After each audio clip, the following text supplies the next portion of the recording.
Eternal Undying Love, written by Keane, and narrated terribly by Misto Christo, with my crap voice and crap microphone. Chapter 1, Strangers of Night and Day. The End.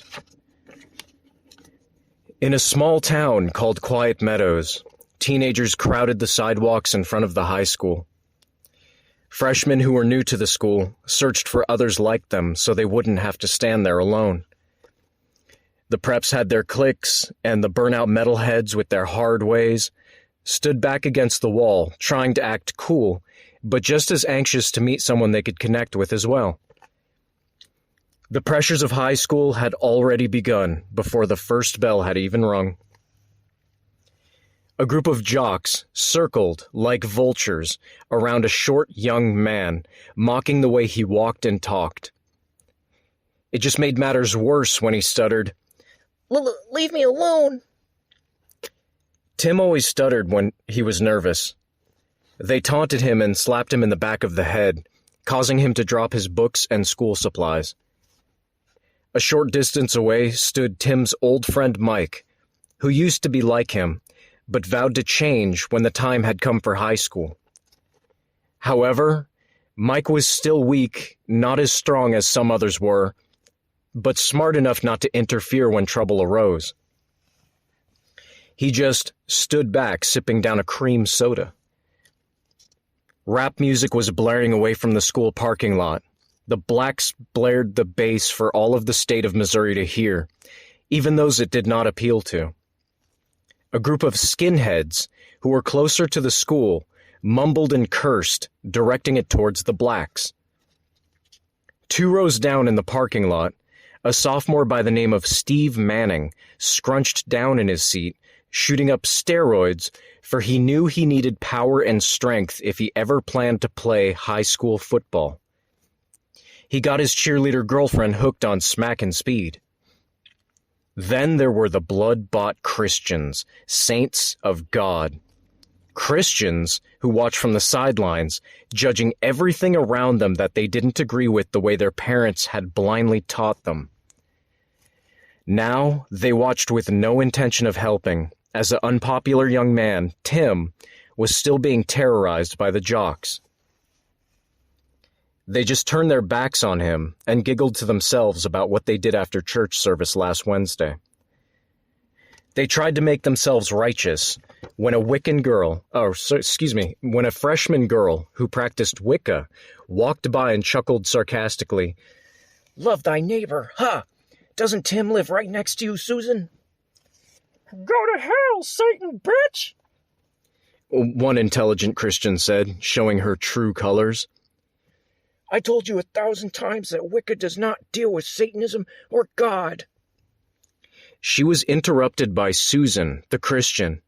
Yeah, we know you're a nature person. Now go to hell. The Wiccan girl was pissed, but she didn't get violent.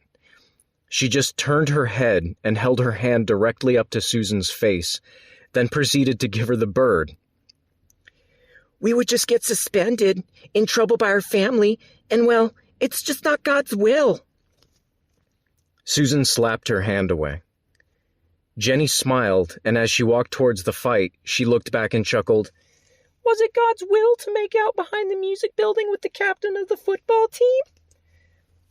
Susan's face turned flush, and she denied it ever happened, but it did. Many times. The high school was a carnival of chaos. The majority of the parents were aware of this, and others could care less, for they themselves were either alcoholics, drug addicts, or perhaps middle or lower class individuals who worked 18-hour shifts, never having time to interact with their children's lives and everyday behavior. Half of them never even made it through their junior year in high school when they were teens. In this old country town, if you lived there for long enough, you could tell right away who was who. For instance, the women who are 30 to 40 years old, working in nursing homes, they wipe old folks' asses and clean bedpans and change the sheets every 4 hours, making $5 to $8 an hour. They smoked cigarettes as if they were going out of style and talked about the past when they used to be attractive and thin. Or how they could have been an administrative RN had they not wasted their lives on the men they married and had their children with. This is what came of those girls in high school who were snobby-ass cheerleaders or supposed Christian girls. Then there were the teenagers who were raised by their mothers, who spent their lives on welfare and HUD, trying to collect child support from a burnout boyfriend or husband who has kids with other women. Most never get the child support from child enforcement, so they collect AFDC from the government because most of the men work on farms or in small hole-in-the-ground bars. These bars were where they drank away their checks, and 90% of them are used car salesmen who sell lemons, and the other half are mechanics who can never seem to fix your goddamn car. And last but not least, you've got your veterans of war, disabled, and Social Security collecting idiots who don't get enough to afford toilet paper, let alone take care of a bunch of kids who are lucky to get a warm bath once a week. To get these parents to interact positively with their children, it would be a luxury they don't have. You could always tell the Christians from the atheists. Christians, who went to church if their used car worked that day, were mostly uneducated rednecks, which only had prayer and hopes. Then you had the atheists, who were teachers in colleges and were made up of many who would become scientists who, in turn, would go on to a different kind of life, a normal life, that most others could never hope to achieve.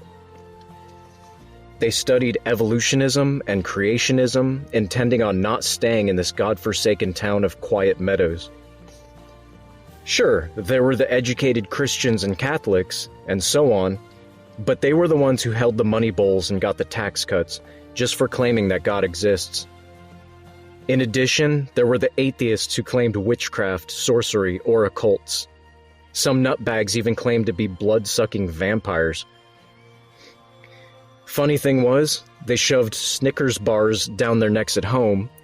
You could see them during the day, and there were those who debated the existence extraterrestrial. Then there was the entertainment issue in town. There was none. A supercenter Walmart, a Dollar General, and a couple of pawn shops. You had a small bowling alley where the old and decrepit hung out. It was vacant on bingo night. The teens drove up and down Main Street all night and day and on the weekends, where they might have a chance of getting laid or getting a fix. The grand finale was a knock-'em-down, drag-out fight, and the nearest hospital was an hour away, so you had better not let your opponent get the best of you.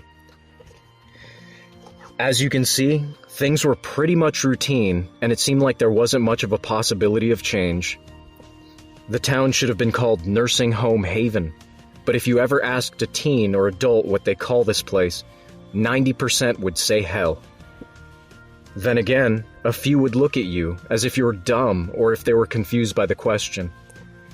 The Christian had their hands tied, they'd claim, "Turn the other cheek," and "Take life with a grain of salt. Let God handle it. Let him deal with your problems. God will reap hot coals upon your enemies' heads and scatter their bones across the countryside." The cold-hearted facts were this. Even if a man or woman wanted to better their life, they would have to leave because the town was overpopulated with people and jobs were scarce.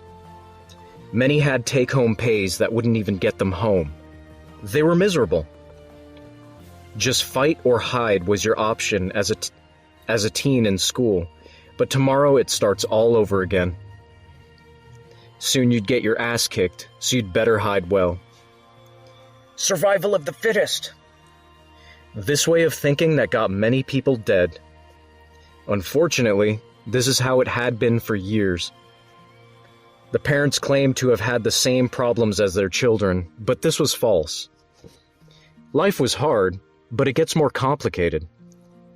I bet mommy or daddy has never had to walk through a metal detector in school, or have someone walk down the hallway, smiling with a shotgun in hand as they passed your classroom. They'd look directly into your eyes as they pass, and you'd wonder if you would survive, and you'd wonder if you would survive the day.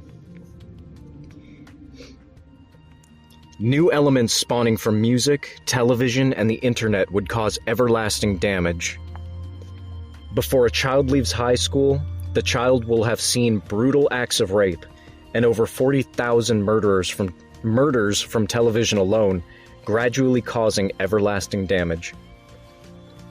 A third of the young women in school will experience abortion or full-term pregnancy. For some, the elements mentioned could be a great tool for learning and obtaining power and money, for knowledge is power. However, for the ignorant, it is an instrument of destruction. How we choose to use it is a result of life and death, evolving or devolving. But today, the residents of the small town of Quiet Meadows hide their secrets and demons deep within the dark closets of their minds, behind closed doors, as to hide these things from the world around them. They will encounter two lone strangers who will forever change the routine of every man, woman, and child's life in this small town. By now, more teenagers who wanted to fit in joined in with the jocks to mock and pick on Tim, who was trying desperately to retrieve his books and school supplies. Then came the sucker punches and laughter as one obnoxious teen lit Tim's books on fire with his lighter. They kicked and punched him repeatedly as the crowd stirred. It was then that a huge black Cadillac roared into the entrance of the school, skidding in sideways to a halt directly in front of the jocks and Tim, who were less than 20 feet away. First, a long moment of silence as everyone gave his or her full attention to the black vehicle that just sat there. Two jocks got the courage to take a few slow steps towards it. As they drew closer to get a better look at the driver, the back tires began spinning with a loud road meets blacktop sound, causing an enormous amount of gray smoke to float like a mist around the sleek black car. They immediately retreated to their old positions on the sidewalk.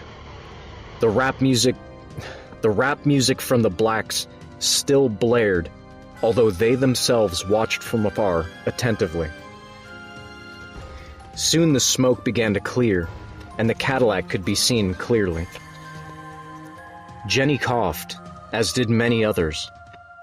Then the car exploded with a heavy metal tune, Broken by Pantera. It was so loud, in fact, it drowned out the rap music.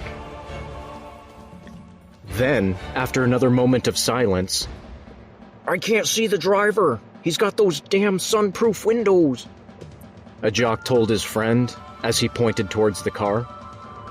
Who's to say it's a man at all? Tim said, adjusting his glasses.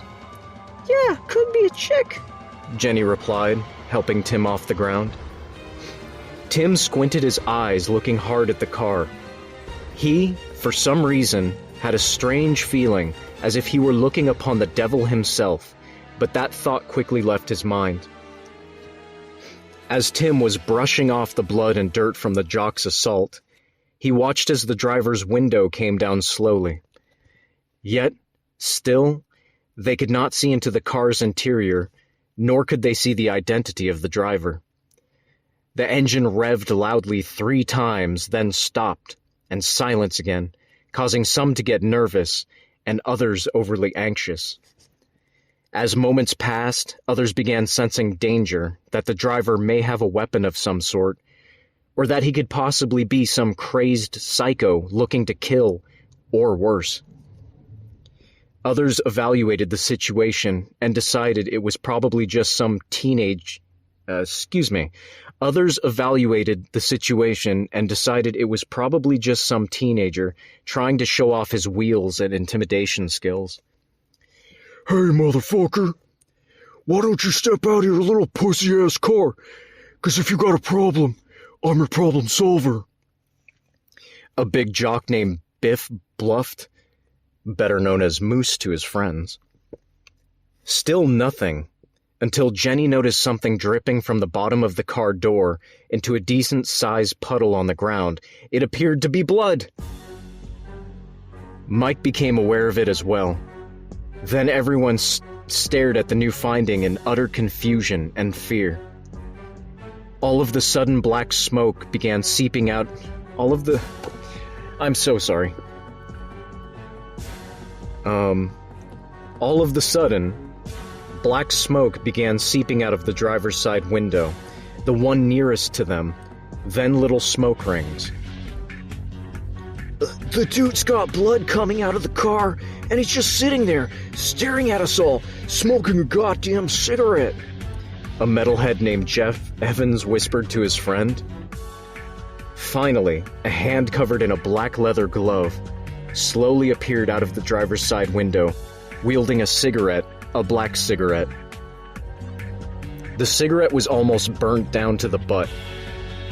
There was now only silence being traded between the onlookers and the mysterious driver. The hand began to turn slowly, then an eerie voice scoffed.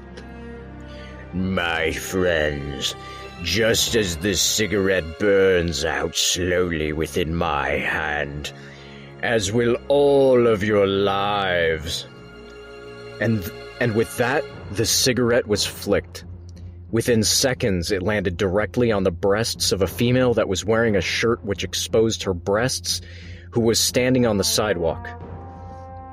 She patted her soft skin violently to stop the burning, but only caused the small flaming flecks of tobacco to scatter about in her shirt. Finally, the cigarette fell out of her shirt, being more of a surprise than painful. By the time she looked up to curse the driver, the window went up and a new heavy metal song called No More Tears by Ozzy Osbourne began to play.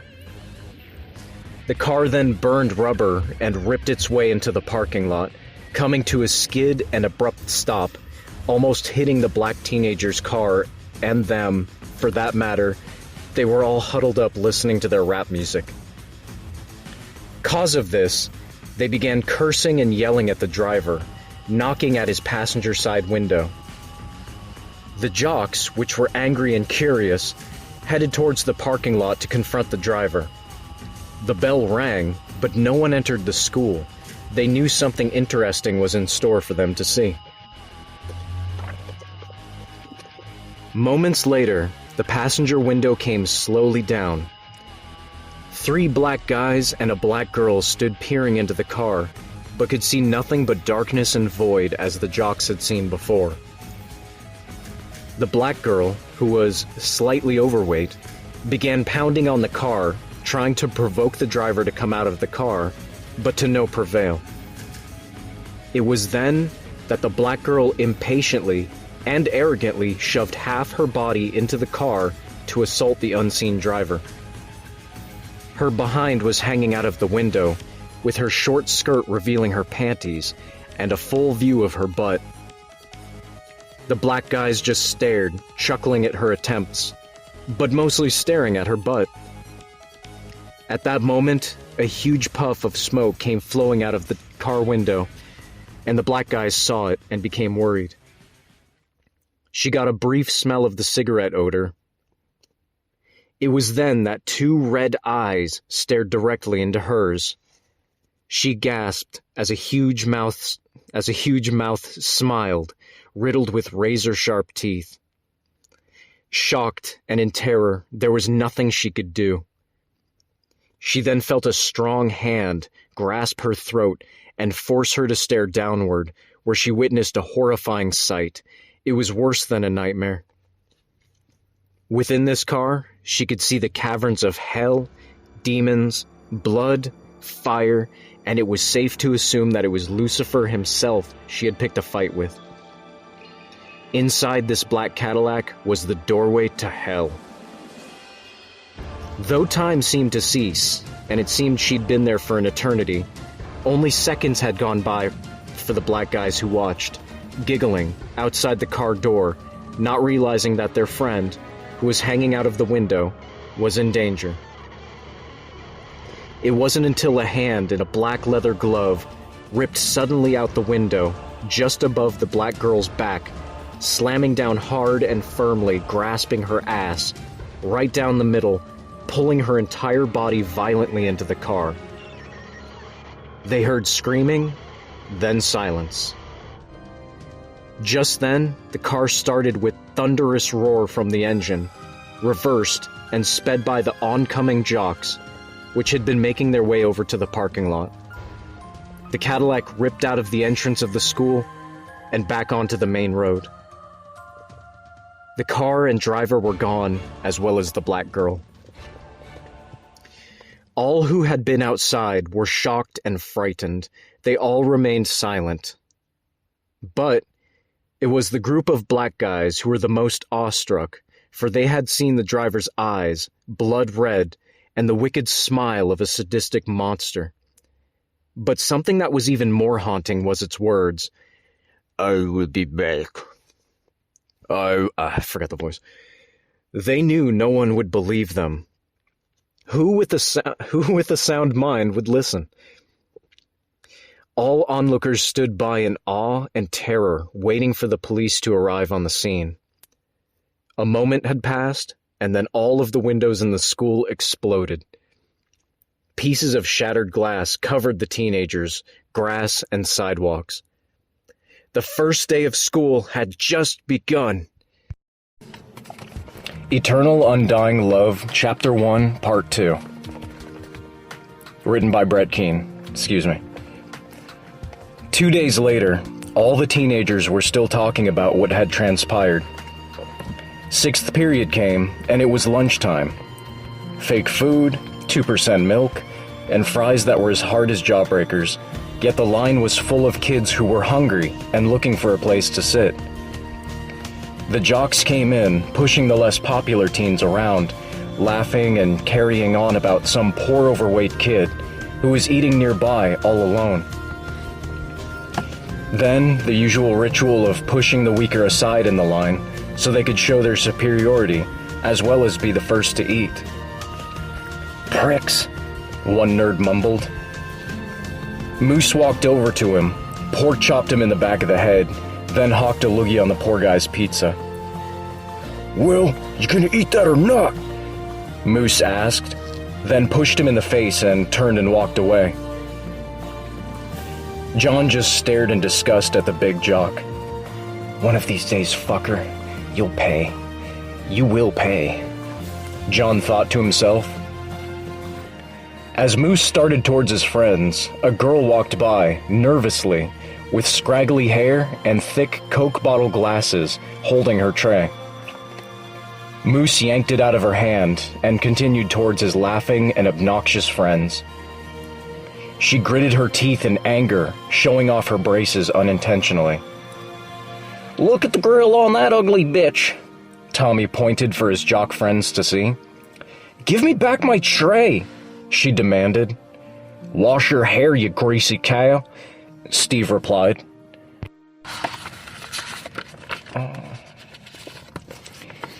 Steve Manning was one of the meanest bullies in school, but at home he was nothing more than a waste of life to his own father, who became an alcoholic after Steve's mother died from lung cancer. Steve was poor and got beaten a lot by his father, and he knew his only chance to make it in life was football. And to be top dog in school, you had to be ruthless. Deep down inside, he was dying. He wished he didn't exist sometimes. A week ago, he and his girlfriend had been fighting, and he had lost his temper and slapped her. "Did that make you feel like a big man, Steve? Now you're nothing, just like your father!" she had screamed. He went home angry and depressed and drank his father's Jack Daniels. You want your tray back, bitch? Moose smiled evilly. "Yes," she demanded. "How's it feel to want?" He laughed. Her anger was too much now. All the bullshit was too much. So she slapped the big jock. Hard. His friends laughed as Moose stood there, stunned, holding his red face. "Well, Moose, You're not gonna let that ugly whore bitch slap you and get away with it, are you? Steve joked. Moose stared at his friends. Moose stared at her, and his face changed from surprise to rage, and before his friends could stop him, he took the tray in one hand, and with his left, he grabbed her by the back of her hair and slammed the whole tray of food into her face. Everyone watched in silence and shock as she fell to the hard cement ground, face first, unconscious and bloody. A young teacher named Fabian Andrews had seen it all and stood directly in front of Moose. You get your ass down to the principal's office now. I'll make sure you're suspended for a long time. And you're gonna lose your chance to play in the big game this Friday, Fabian blurted. Moose laughed. My father's a principal, bitch! If anybody's gonna be put out of the school, it'll be you. Fabian watched as Moose sat down with his jock friends to eat. A moment later, Fabian carried the hurt girl down to the nurse's office. Man, you didn't have to hit that chick, and that teacher's a cool dude, Reggie spoke up. Listen up, I don't have to listen to no one, especially not some two-bit N-word. Moose insulted his own friend. Reggie stood up. No, motherfucker, I know you didn't just call me a motherfucking N-word. I ain't one of these little bitches you push around. Reggie stared Moose down. When Moose stood up, Steve got in between them. Guys, let's chill and just eat. Shit got a little out of hand, now let's just eat. Nah, man, this fat prick ain't gonna call me names like that. I don't care who his daddy is. I will lay the smackdown right here on his ass. Reggie pointed. Excuse me. All the jocks stood up and stared at Reggie. The look in their faces was all he needed to realize where he stood with these guys. Yeah, now I see how it is. Some friends you guys are. Reggie shook his head in disgust. It was obvious they would have jumped him if he had fought Moose. He'd been their friend for a little over 6 months, but the truth was, they didn't like Reggie. They did like winning football games, however. Whether he was a skilled quarterback or not, they'd been in this clique since grade school, and they weren't going to side with a black man. So Reggie walked away. Fucking rednecks. Things never change, he mumbled as he walked down the hallway away from the cafeteria. Outside the school, the sky began to fill with dark clouds, and the teens outside watched ominously as the sun hid quickly behind the darkening sky. Then lightning and thunder exploded and the winds picked up. The teens hurried inside as the downpour of rain and hail erupted. The sky then turned a sick yellow color. Looks like a tornado might come, Mike spoke. Jenny shook her head. I watched the news with my mom before I went to bed last night. Supposed to be sunny skies and good weather. Well, the news was wrong, Jenny. Does this look like sunny skies to you? Mike asked. Get away from the windows, the teacher advised. It was raining so hard now, you could not see a glimpse of the sidewalks outside, nor the roads for that matter. Finally, after a long moment, everyone who had been near the windows came to the conclusion that peering outside was futile, because you couldn't see anything anyway. So they all sat down and resumed their schoolwork or whatever assignments and tasks that were at hand. No one noticed the black Cadillac that just made its way off the main road and through the school entrance, which it was now headed towards the student parking lot. The same black Cadillac that had been involved in the chaos and kidnapping of a young black girl who had still not been found. It was like she never existed. Many of the teens had to be moved to other rooms because not all the windows had been repaired. The principal announced that if the weather got any worse, there might be a drill. About this time, the disruption in the cafeteria died down, and the jocks sat quietly at a table near the lunchroom's entrance. 15 minutes till sixth period would end. Moose was still in his obnoxious mood, but the jocks began to talk about more serious things at hand. A young man with white pants and a cheap-looking white t-shirt with "Jesus Saves" embroidered across the front of it entered the cafeteria and made his way over to get himself a tray of food. As he turned around, tray of food in hand, he discovered everyone staring at him. There was whispering and quiet giggling. John could not bear to watch this guy get taunted, so he got up and tossed his food in the trash and put up his tray. As he walked by the guy in white, he spoke quietly but quickly, "Good luck, you're gonna need it." And then John left the lunchroom in a hurry. The guy in white stood there confused and puzzled. The Christians in the back just shook their heads when the guy looked around for a seat. This was an obvious signal that, though he himself appeared a Christian, he was not welcome at their table. They instantly judged the new guy's looks and evaluated quickly that this guy was dweeb material, that the jocks would surely have their way with him, and they weren't about to invite trouble to their little congregation. The metalheads chuckled along with the goth types, but it was the goths who gave more obvious disgusted looks. It was apparent that within a short moment, he wasn't winning any popularity contests here. Then he spotted the nerds and geeks. These were the smart kids who got thrown into the inevitable category, as do all in high school. "Fresh meat, how sweet!" the jock Tommy cackled.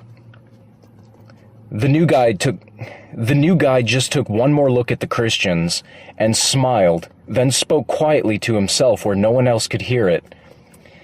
"Thou shalt not judge, lest ye be judged thyself." And with that, he proceeded towards the unpopular table, located in the middle of the cafeteria. But as he took a few steps to pass the jock's table, he discovered a huge leg that blocked his paths in hope to trip him.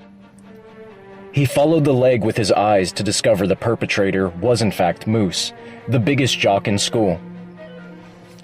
"Now, is that any way to treat a Christian? A man of God?"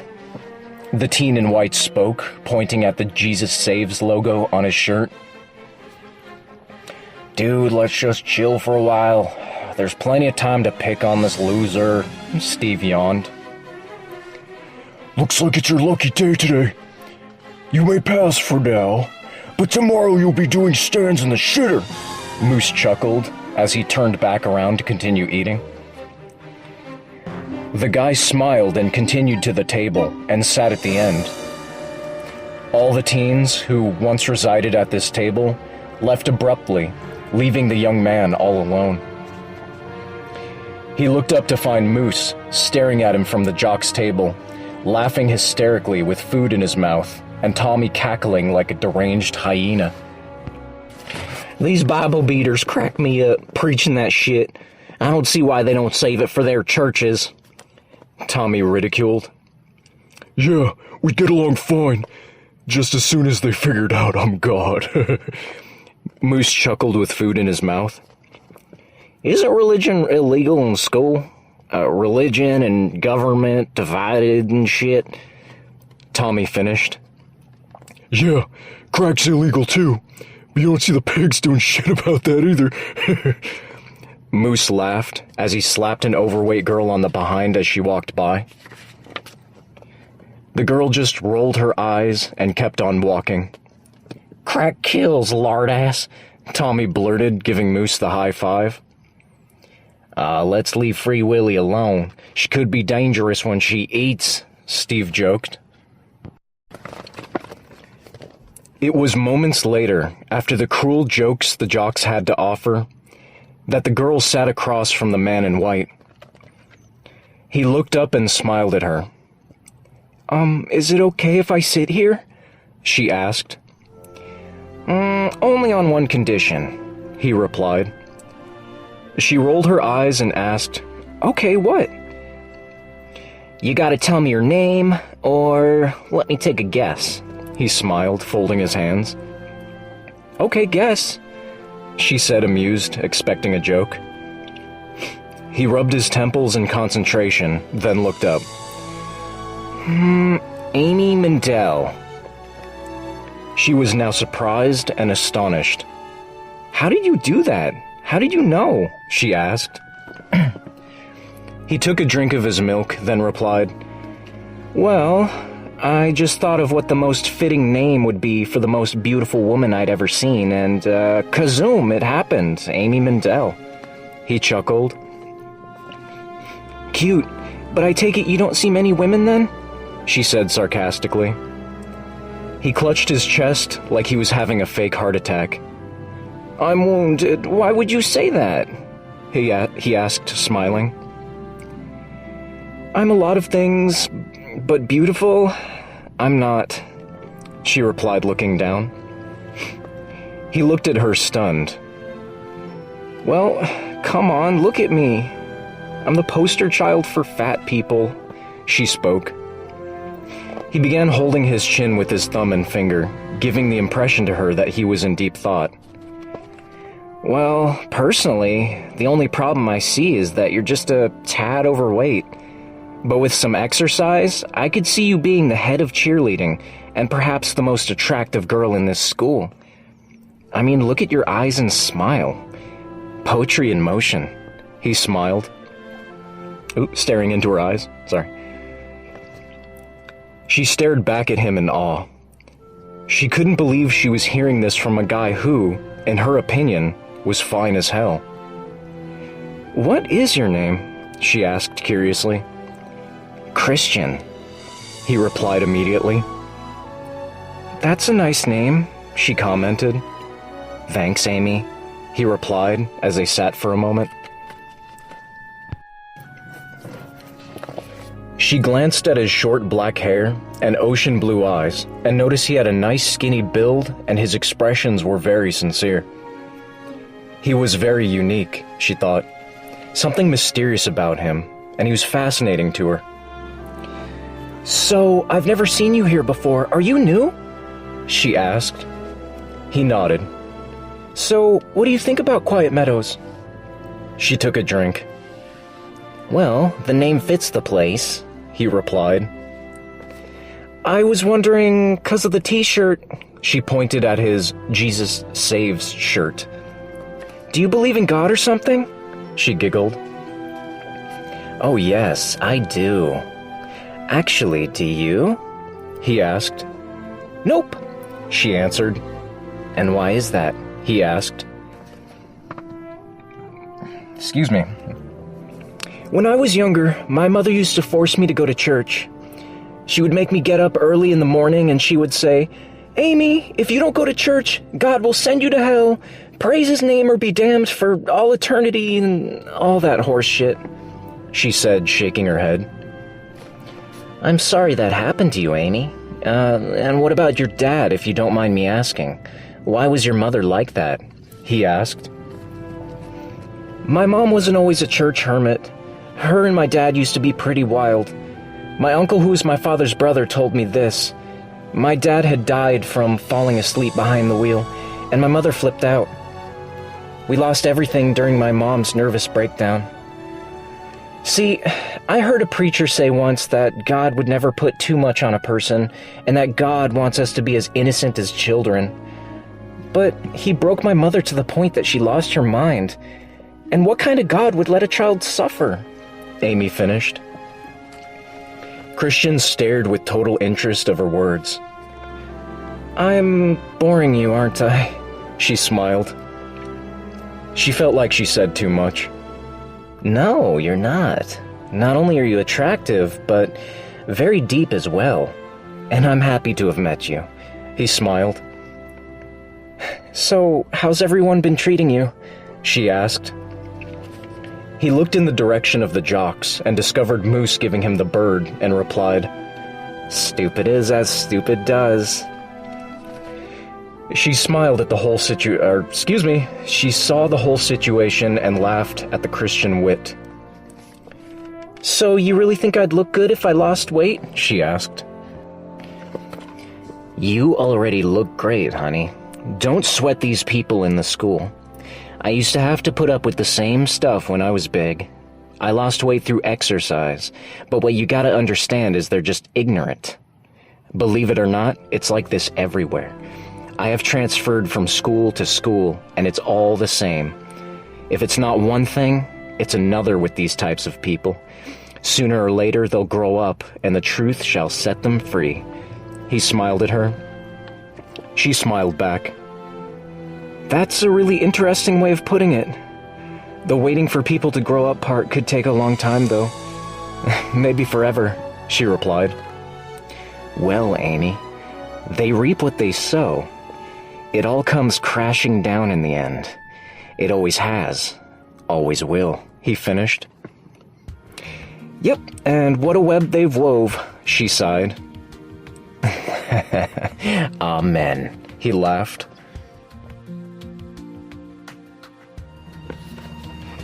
Now, I'm still wondering who the guy was driving that black caddy. Dude comes strolling in, flicks a cigarette, almost burning Karen's tits in the process, then takes that fat black bitch and drives off with her ass hanging out the window, Tommy said to his jock friends. What are the police doing about the situation, Steve? Your father's the chief of police, so they should know something. Tell you the truth, from what I heard, they ain't doing shit. They say it's either gang-related or a pissed-off boyfriend. My dad says she's probably out making kids with the guy so she can collect more welfare. Steve replied. Yeah, not that I give a flying fuck, but what makes them think it was a boyfriend? Or like a gang thing? Moose asked. Well, my dad explained it like this. He told me the blacks who were in the parking lot wouldn't give up any info or help, which probably indicates a gang deal or boyfriend. But he also said it's mostly blacks who drive big cars, like black Cadillacs with the big car systems they steal, and sunproof windows to make sure no one sees them smoking weed. Hell, could have been her pimp for all we know, Steve shrugged. So why stop and flick the cigarette at Karen's tits? Tommy asked. Shit, man, that wouldn't be the first nor the last time that slut had something between her tits. That's just something a guy does. Jeff, the red-headed jock, snorted. Hey, Jeff, that's my sister you're talking about, Tommy blurted. Chill out, bro. Just trying to ease everyone's worries. Quit whining like a little girl, Jeff insisted. What if the dude comes back? Tommy asked. Now there was total silence as the jocks contemplated the new thought. As usual, it would be Big Moose with an intelligent answer. Then we kick his pussy little ass, burn out his fucking eyes with those cheap-ass cigarettes that he smokes. And if that fails, we'll have your sister screw him to death. Moose laughed, pissing Tommy off. As Tommy was about to strike with a hateful comeback, the lights went out, then flickered back on. The cafeteria became deathly cold, and chills swept over everyone's spines. Lightning and thunder exploded so loud it was deafening.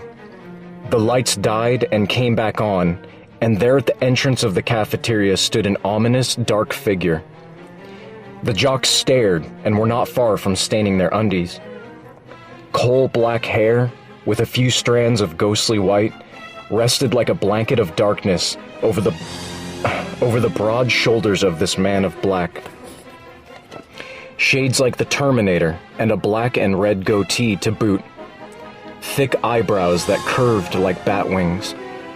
His eyes were concealed behind the black shades, but it was evident what he was staring at. Across the cafeteria, he scoped out his prey.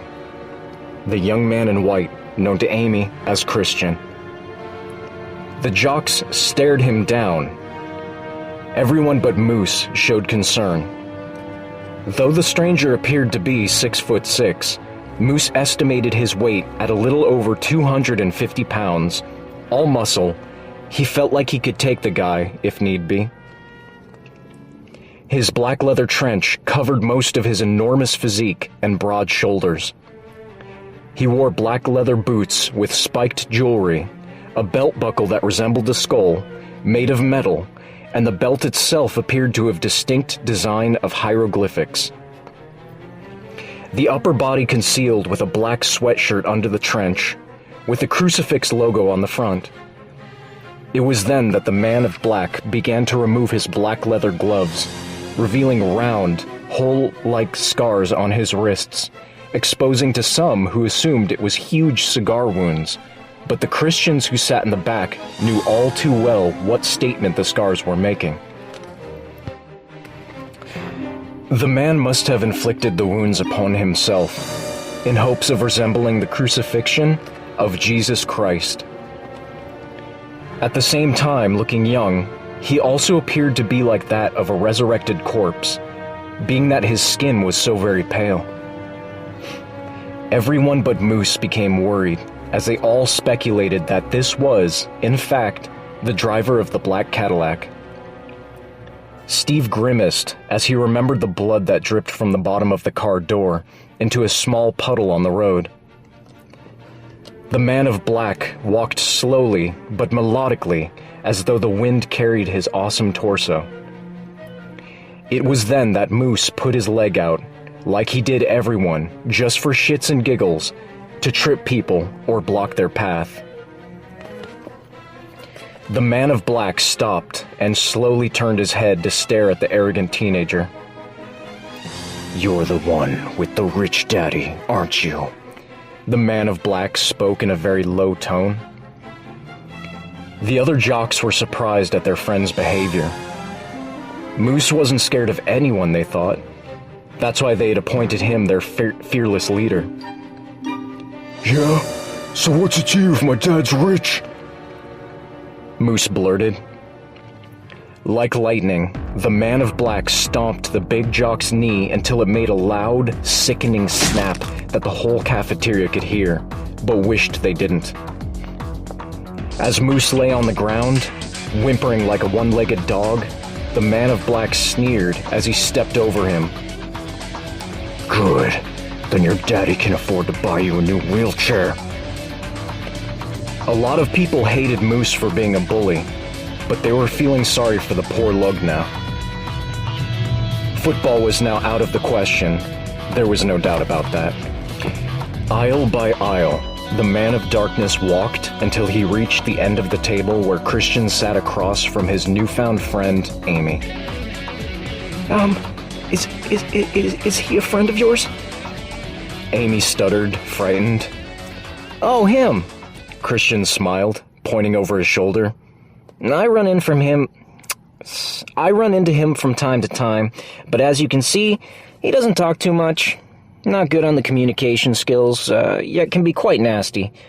Isn't that right, Damien? Christian turned to face the man of black. Amy became very confused at the behavior her friend was displaying. "Is he going to be trouble for you?" Amy asked in dismay and utter fear. "I don't know. Is there going to be trouble?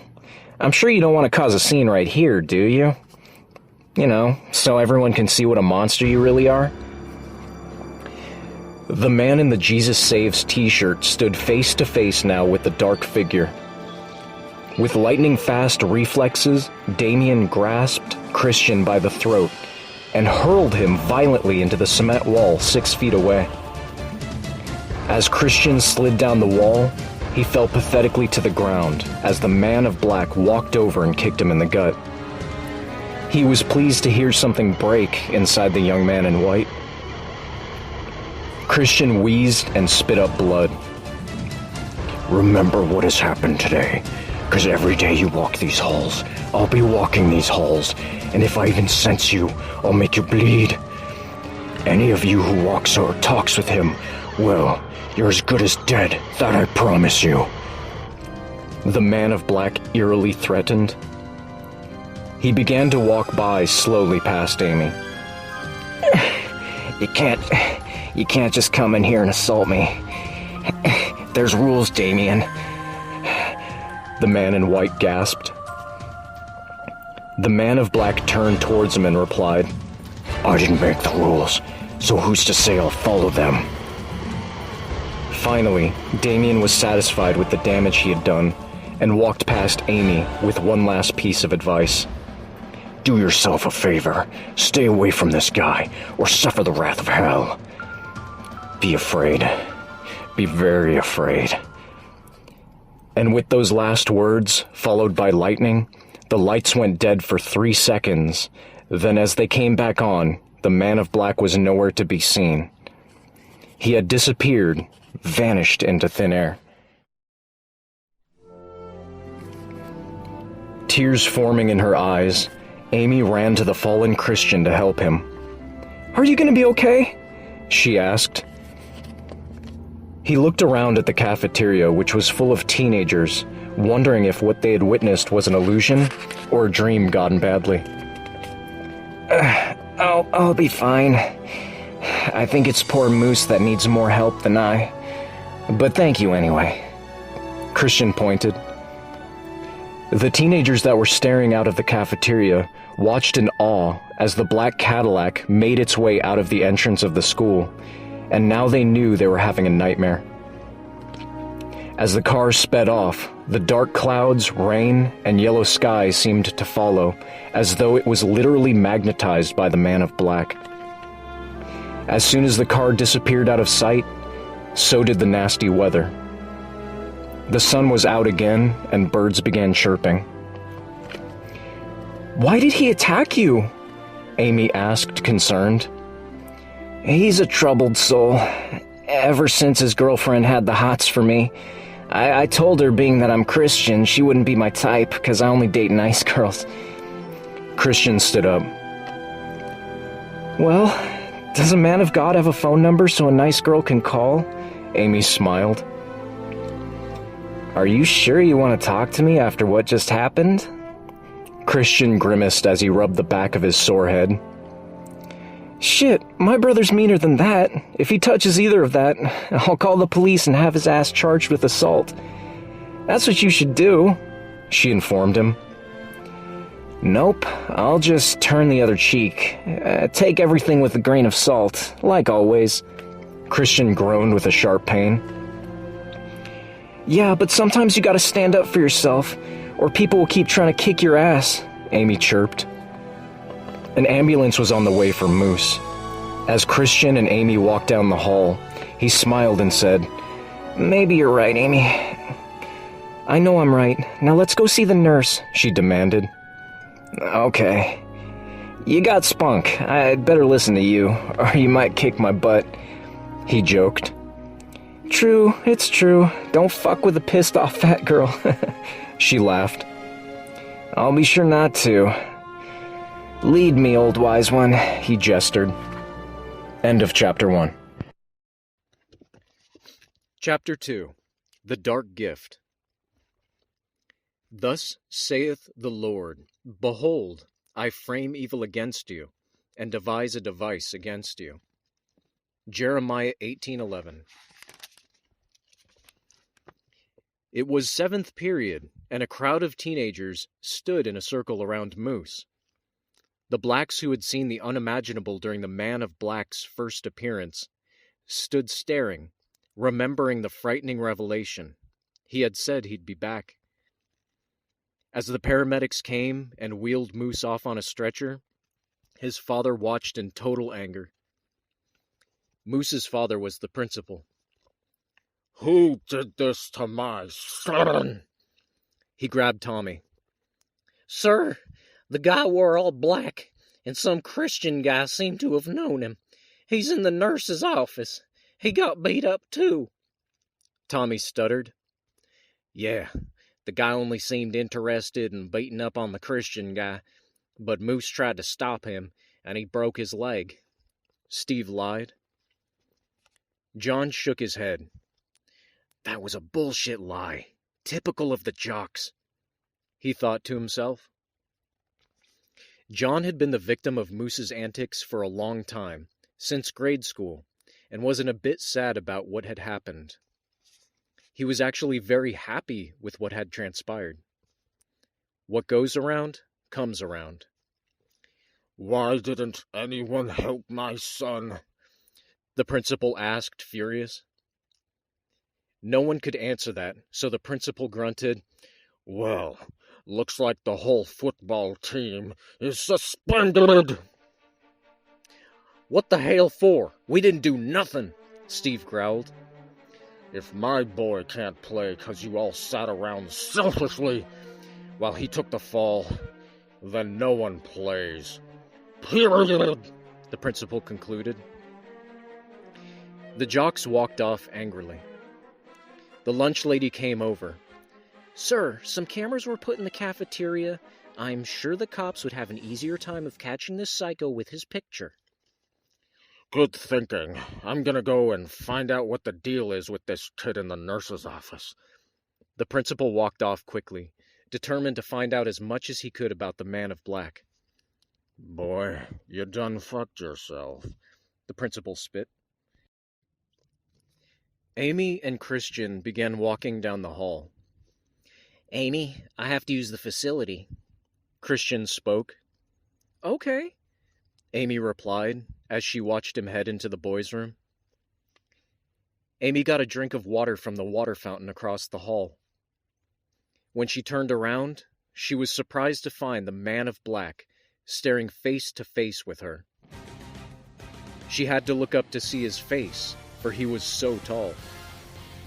Jesus Christ, she said in fear. Nope, wrong guy, but you're getting warmer, he said without any expression. Who are you? What do you want from me? She asked, trying to be brave. He did not answer, but she felt relief when she saw the principal out of the corner of her eye, coming towards them from down the hall. The man of black began to slowly walk towards the doors to the exit of the school. Hey! Is this the guy who hurt my son? The principal yelled. Amy nodded. Hold on there, motherfucker! I want to talk to you. The principal demanded the man of black. The dark figure stopped, back facing them, and cracked his neck, like most do with their knuckles. Boy, you don't realize the hell you brought down on yourself. I'm gonna make sure you pay with your ass for what you did to my son. The principal threatened. Hell? What do you know of hell? The man of black inquired, still not turned around, still back facing them.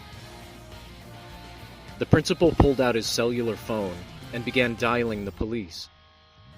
The man of black started towards the exit again. Here, when they answer, tell them the bastard's back at the school, and I want him arrested. He handed the phone to Amy. I'm gonna stomp a mud hole in his ass and walk him dry. He began pulling off his jacket. And as he is heading towards the dark figure to engage in a fight, the man of black turned to find the principal with his dukes up, ready to fight. The man of black just stood his ground. I used to be a Marine, boy. I will mop the floor with your ass. The principal scoffed, then threw a punch, but the man of black reared back and made contact with the old man's fist with the palm of his hand, breaking every bone in the old man's hand. As the principal fell to the ground in agonizing pain, Amy dashed down the hallway, leaving him to fend for himself with the man of black. As she huffed and puffed, she gave the police the info, and they said they'd be there shortly. She then remembered she had left Christian alone in the bathroom. Oh shit, Christian! I just left him there. Old man, I've killed millions of mortals in my time. I have destroyed things in which you've never set eyes on, nor ever could in a billion lifetimes. Consider it sparing time that I didn't put your loser son in a body bag. The next time I see him, or you, I will show you what hell is like. The man of black spoke evilly. Why are you here? What do you want from us? The principal groaned in pain. This entire town, the entire county will be mine. No one will ever be able to neither leave nor come in. To outsiders, this town won't even exist. There is no escape. The man of black finished. Why? The principal moaned. Why do I kill innocent children? Why do I make disease? Why? Why? Why? Well, here's your answer. That all men have asked of me. Because I am the angel of death. And I do it because I like seeing a man's face when he suffers. I like hearing the screams of anguish just before one takes his last breath. It's sweet melody to my ears, and when you go to sleep at night, remember, never forget to leave the light on, because I'm there, always near, waiting for your last breath. The man of black headed towards the exit. Reggie exited the bathroom and spotted the man of black. The man of black stopped yet again and turned around. The dark figure held up his right hand and beckoned him to come to him. Reggie had been out in the parking lot when his friend Chanel was kidnapped. He remembered the eyes, red like blood, and that huge sadistic smile, riddled with razor-sharp teeth. Reggie ran like the wind down the hallway. As the man of black made his way back to the parking lot, he was surrounded by 5 teenagers. He stood still and stared expressionless at them. "We know who you are, dude!" A male teen with black and red hair spoke. All the teens looked gothic and dark. 2 girls and 3 guys. "Who am I?" The man of black spoke. The goth teen female smiled. You're the Lord of Darkness! I knew you would come! I've studied spells for years, and have had the ability to see the future. I knew you were coming, O great Lord! The man of black smiled. "So, it is my dark gift you wish. If you want the gift, you simply need to bow down before me and take my hand. I will show you worlds you have never known. I shall indulge your desires." He holds out his hand. They bowed down quickly, and all held his hand. "Father Lucifer, thou art great in all your wisdom and kindness," another spoke, pleased. The man of black smiled. "You all bear my sign. Now, therefore, you shall receive your just reward." He smiled. "Now close your eyes," he commanded them. Excuse me. At that moment, 5 satanic teens were turned to ashes, suffering the fate of second death, death to one's soul. Ashes to ashes, dust to dust. The man of black left the school in his car before the police could arrive. Reggie slammed hard into Amy on accident, 'cause he wasn't paying attention to where he was going. They both hit the ground hard. "Oh, I feel like I got hit by a Mack truck," Amy moaned, trying to get up. Reggie looked around for the man of black, but no sign of him. "Did you see Damien?" Amy asked. "Who?" Reggie asked, getting up. "The big guy dressed in black," she described. "Shit, yeah. I was coming out of the bathroom, and there he was, larger than life," Reggie exclaimed. "What did you do?" she asked. "I ran as fast as my black ass could carry me is what I'd done," he said excitedly. "Hey, what happened to Christian?" Amy asked. "Who the fuck is he?" Reggie asked, confused. "He was wearing all white. We had stopped so he could use the restroom, the one you were in," she replied. "Nope. You trippin' 'cause I was standing in front of the mirror the whole time. I didn't see a soul enter the bathroom." He spoke, walking away. "Say what? I seen him go in. How could have you not noticed?" she asked, confused. "Look, I'm getting out of here. I don't want to run into this crazy motherfucker, so see ya." Reggie finished and took off.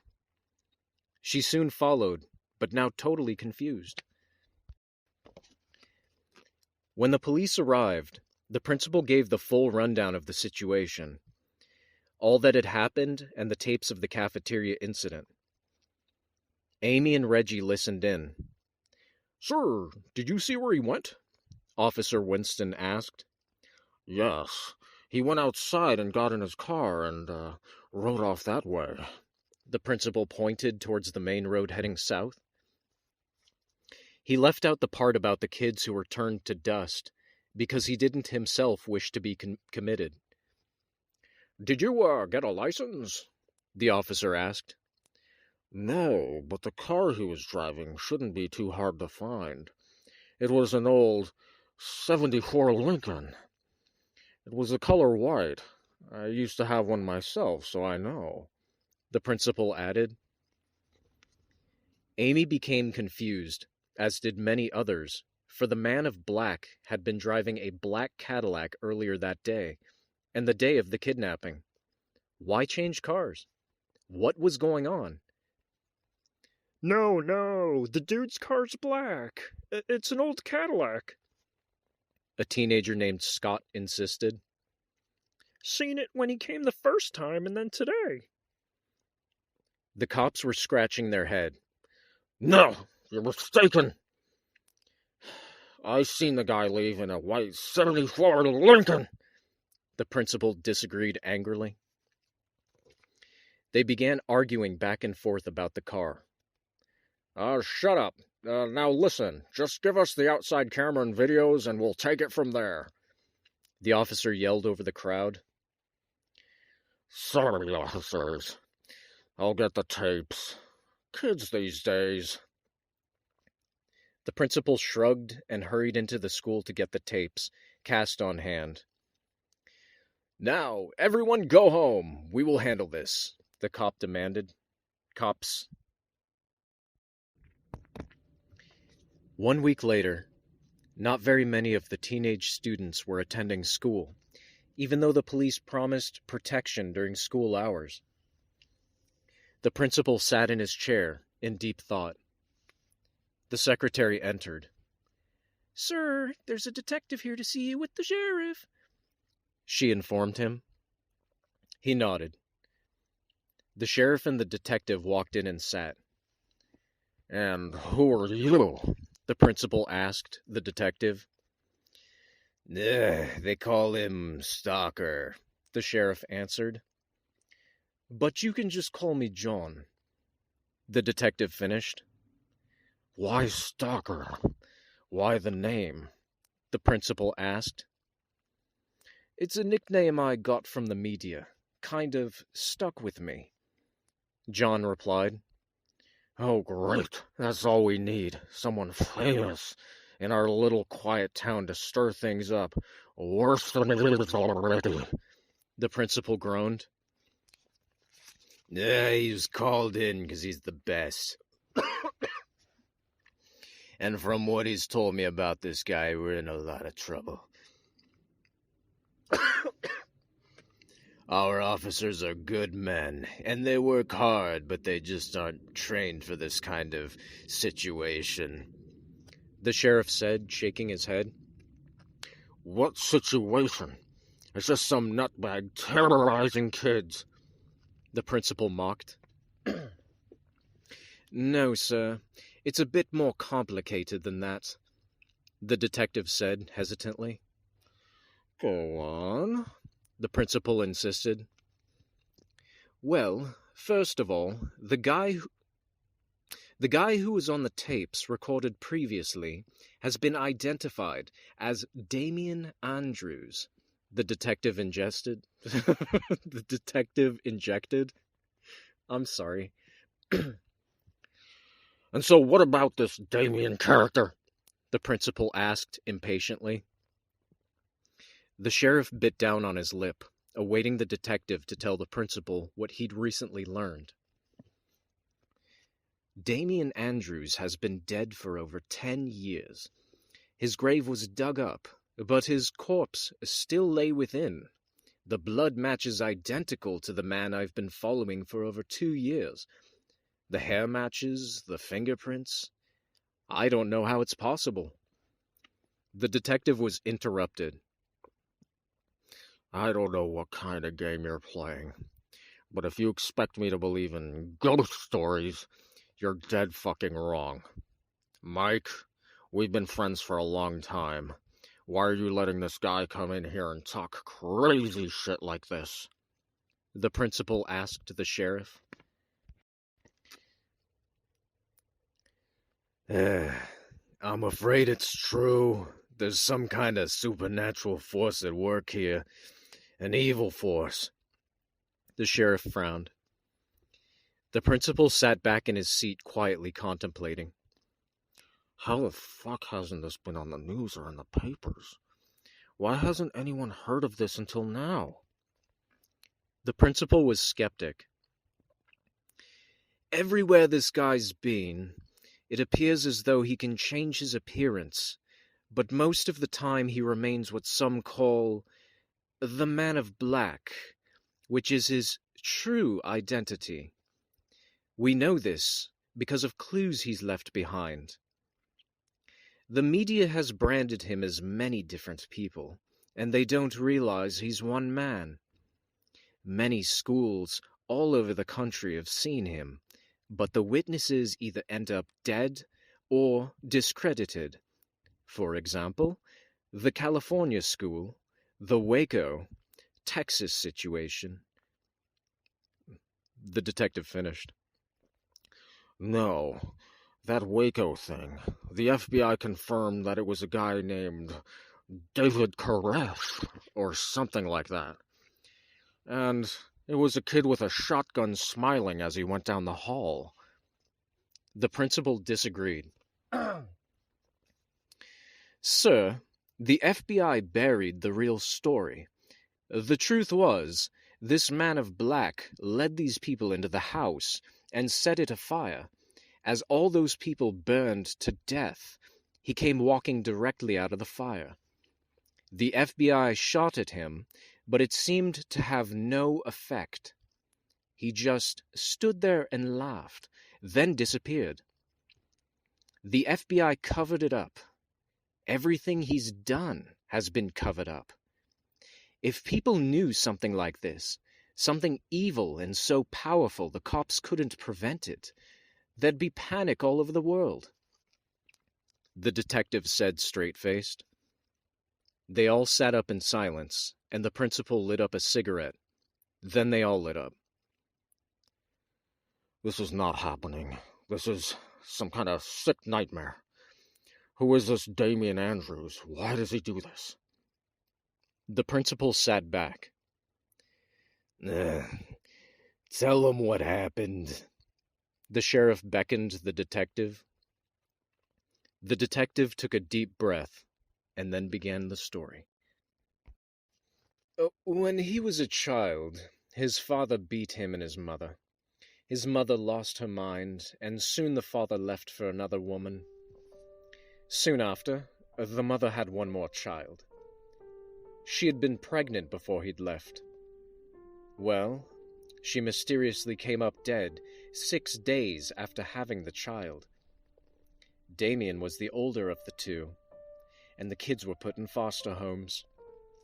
Damien, however, was so emotionally distraught, the foster homes wouldn't keep him, so family services put him wherever they could find a bed. This kid suffered bad, and the only thing he ever did was be born. But he had a strong will. though he had been beaten repeatedly by other juveniles throughout placements. Also, there were reports of him claiming to have been raped by some kids. No one did a follow-up. He got lost in the paperwork and lost in the system. It wasn't until he was 19 years of age before he got his freedom from the state. Well, he went on to live a normal life, even started attending church, and became a believer in God. As time passed, he worked hard, met a girl he'd soon fell in love with. By now, his juvenile records were put away because he was no longer a teenager. So only he knew what his past had been like. He married the girl, she got pregnant. He comes home one day and finds her in bed with a guy, while she is still pregnant with his child. He goes ballistic. The cops arrest him and jail him for 24 hours to cool down, but he never touched her. He comes home and she's gone with his unborn baby. For 2 agonizing years, he goes in search of her and the child, but fails to find her and the baby. He has a nervous breakdown. Then one day she shows up with his little boy, a crippled little boy. He asked why the child was crippled.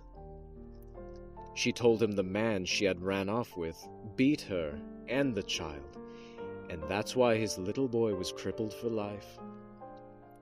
All that time he had prayed and prayed. He had felt as if God turned his back on him from the moment he was born. He somehow forgives the tragedy and her adultery, and they go on living hard for another year because of his nervous breakdown. He couldn't get a good job. One day, he comes home, and again they're gone. He gets a knock at the door. When he opens it, he finds several small boxes gift-wrapped with a sticker on them with the words that said, "From your loving God." When he opened the first one, slowly he stared down in horror. Within the first box was his wife's ring finger with the wedding band included. The detective became silent. "Oh, dear Lord. What did he do next?" The principal shook his head. He felt sick to his stomach. Damian Andrews snapped. He lost his mind and just could not function in society anymore. So he was put in the nut house, where he was put in a padded cell. For 3 years, he sat screaming up to God, cursing and foaming at the mouth. He screamed at a nurse that came into the cell to feed him. "You fucking bitch. Look what your sadistic God has done to me. He's disgraced me, cursed me from the day I came into this world. Therefore, I have killed him and his son, 'cause that's what he did to my child and I. I never did a thing to deserve this life. I worked hard just like everybody else. All I ever asked for was love, and yet the wrath of hell was bestowed upon me. God damn you, God." Well, that nurse was my sister. On her last day of work, she pulled up into the parking lot. There was a crowd. Employees, police, and paramedics stared in horror as they witnessed a living nightmare.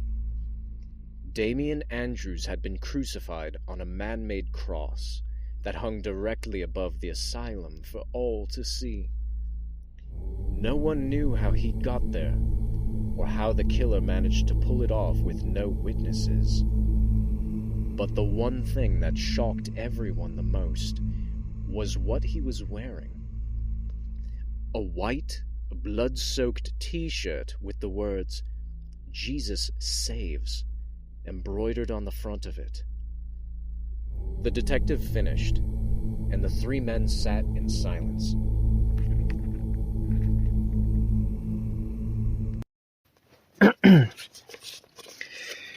About 2 miles down the road, the black Cadillac raced away from the police. We have the suspect heading north on MM Highway. Officer Bradley spoke over the radio. The man of black pushed play on his CD player, and the song Prince of Darkness by Megadeth played during the car chase. The police were right on his tail. Then more police cars joined in, making it 10 in all, tailing the man of black. MM Highway was a backroads highway that had more curves and dangerous turns than Marilyn Monroe's body at her prime. The cops thought they had him, but little did they know, he was just playing cat and mouse with them. They just didn't realize they were the mice yet. The black Cadillac took a swift and impossible left turn, making the big car fishtail to the left down a dead-end back road. Officer Bradley announced over the radio that it would be a matter of minutes before they would apprehend Damian Andrews, for they knew within 3 miles the gravel road would come to a dead end. There were no other turns, just trees as far as the eye could see, aligning the desolate back road. It was then that on the last mile that he picked up unimaginable speed and had soon disappeared from sight, literally leaving them in the dust. Still, there was no escape for the man of black because the road stopped in a dead end, so the cops continued their pursuit forward. Finally, they could see the car. It was parked sideways in the middle of a clearing. The dead end was a circle, all gravel and surrounded by trees. That is where the black car resided. In a matter of seconds, the cops surrounded the big black Cadillac. They surrounded it, blocking any means of escape with their police cars. They quickly pulled their guns and aimed at the suspect. "Okay, motherfucker, we got your ass now, so do yourself a favor and step out of the car real easy with your hands reaching towards the sky," Officer Bradley commanded. Nevertheless, the car just sat there in silence. "Don't make us come get you, son. It would be a damn shame if you got hurt on accident before we put you behind bars," Officer Bradley threatened. All of a sudden, another music track came on loudly called "Spill the Blood" by Slayer. The cops began to get chills up their spines as they looked at one another, wondering what now. Suddenly, they heard cracking sounds. Then huge dead oak trees began falling all around them and all over the gravel road like dominoes behind them. Excuse me. The trees seemed to fall, synchronized with the heavy metal music coming from the black Cadillac that still just sat there. Finally, the cops realized they themselves were trapped, boxed in from the new turn of events. Then, they watched in horror as the gas cap on the black Cadillac began turning by some invisible, unseen force. The gas cap then fell on the gravel road with a thud, and gasoline started pouring out all over. Hey, he's gonna burn us alive! One young rookie cop cried out. They knew they couldn't stop the man of black by shooting at him within the gasoline-soaked car, so they began scattering about like mice trying to escape. It was at that time the window rolled down on the passenger side of the car, and a hand came forth with a lighter. Listen, man, you don't want to do that. This place will go up like a matchbox, Officer Bradley warned. However, he knew there was no reasoning with the driver. They all came to the realization that they were dead. In addition, just like that, the whole area went up in flames. Huge flames engulfed the entire forest for 2 miles. Out of the mouth of hell came the black Cadillac unscathed, untarnished, and rode off through the smoke. Almost every police officer and police car from the town of Quiet Meadows was annihilated. As the black Cadillac ripped down the highway, a song by Ozzy Osbourne boomed over the speakers. The song was entitled, "The Road to Nowhere Leads to Me." As the black Cadillac made its way down the MM highway, a white 74 Lincoln came barreling down from the other direction. Excuse me. The white 74 Lincoln then changed lanes and began driving straight at the black Cadillac. On one side of the narrow road was a steep cliff, and on the opposite side, a rock wall. The black Cadillac swerved and went tumbling down the cliff in an explosion. Above the cliff, the big white car sat, and from the driver's side came Christian. He stared over the cliff at the completely wrecked black Cadillac. As he stared down the cliff, he sneered, You didn't think you'd get away with it, did you? You have no chance at winning, so you might as well give up. It's futile, Damian Andrews. Damian crawled out of the black Cadillac below, bloody and tattered, and stood up slowly, staring up the cliff at Christian. You're dead meat, Damian threatened. Christian shook his head and smiled. You can't kill me, dead man. I am eternal.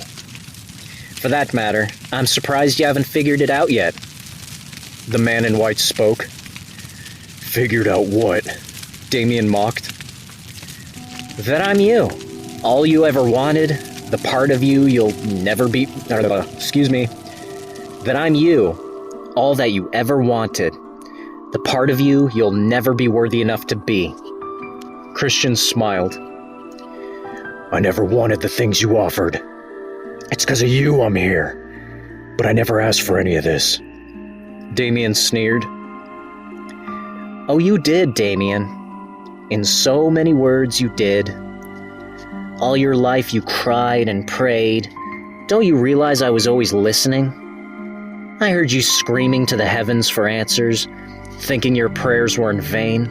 Your hatred and love for the flesh was like a sweet melody to my ears. I showed you love and could still give you all you ever wanted. All you have to do is take my hand, bow before me, and love me back. Then, your wife and crippled child can all be yours again. Christian spoke. I'll never bow down before a God that allows suffering to children.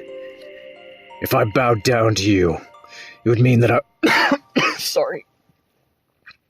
It would mean that I was no better than a blind puppet dancing over the flames. My life will be devoted to watching you die at my own hands, you sadistic, evil god of shit. Damian growled. I had so many hopes for you, Damian, but I'm becoming impatient with your stubbornness. Judgment Day is upon us. Wouldn't you rather stand as my right-hand man taking over this world, stopping all the pain, ending death and suffering forever?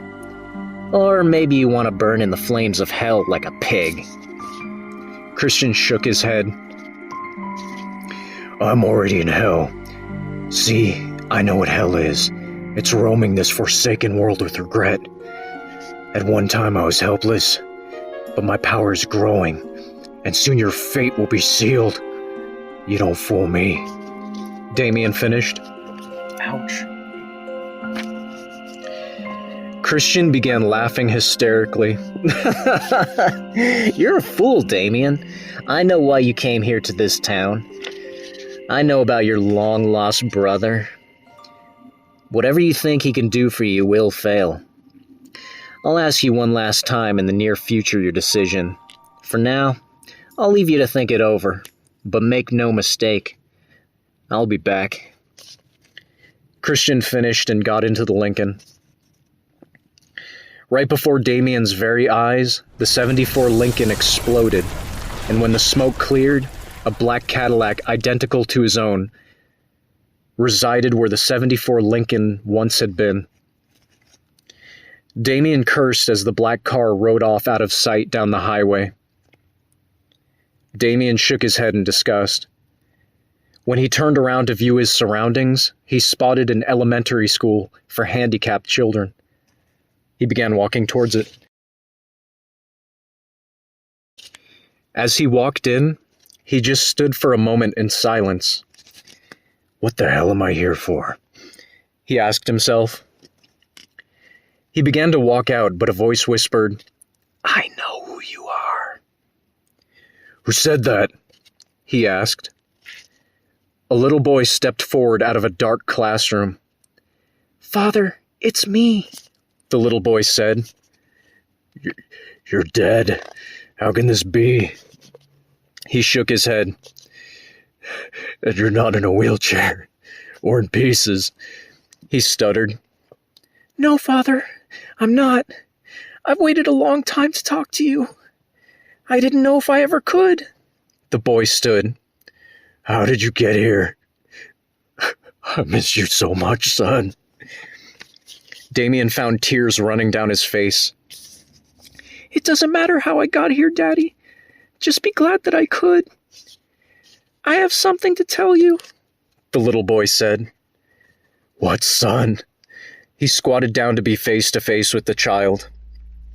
The little boy smiled, and in demonic voice he sneered. Did you enjoy your gift? At that moment, the child disappeared. God damn it, Christian, I will kill you! He cried in anger. He walked quickly into the dark classroom and started tearing desks and tables apart, scattering books all about. Then, finally, he fell to his knees, emotionally exhausted. Don't let him bring you down, Damien. It's just a game. He just wants you to give up hope, but you're so close. A little girl spoke, putting her hand on his shoulder. I can't do it anymore, he cried. You must, or more people will suffer. You're the only hope. That's why he tortures you. You've been given an awesome gift. Don't throw it away, the little girl said sadly. He sat up slowly and looked into her face. He knew right away she was blind. How is it you can see me? How do you know so much, little blind girl? I've dreamed about you, seen how you were hurt as a child, seen how your family disappeared from your life, Damien, she said, putting her hand on his face. I have walked in darkness from birth. I've never seen my mother and father, nor my baby brother who is normal. Yet, I hear their voices. I know they are there. I know how you feel. I want so bad to see the truth, why things happen the way they do. Damien, that's just the way it is. Once you accept the truth, you can live in peace. She smiled. I'm sorry, little blind girl. I know where you're coming from, but I am not blind. I see everything. That's where the pain lays. The truth. He spoke. She just stood silent. I want to help you. If I told you I could make it to where you could see your mother and father, how would that make you feel? He stared at her. I would be afraid, but I want to see. I'd give anything to see, she replied. Now you understand my point of view, little girl. Now I shall make you see the truth. But I warn you, when your sight comes back, it won't be just what you see. You will share my eyes as well. All you see, I shall know. All I know, you shall see. So if this is what you want, I shall give you sight for the first time in your life. He finished. Give me your dark gift, the little girl replied. He grabbed her violently by the sides of her head and shook her. Oh, it hurts, she squealed. It will all be over soon. With all miracles comes a price. He felt pain sear up inside him. Then they both collapsed to the ground, and bright light illuminated the once dark as night classroom. He stood up slowly after a moment of going between consciousness and unconsciousness.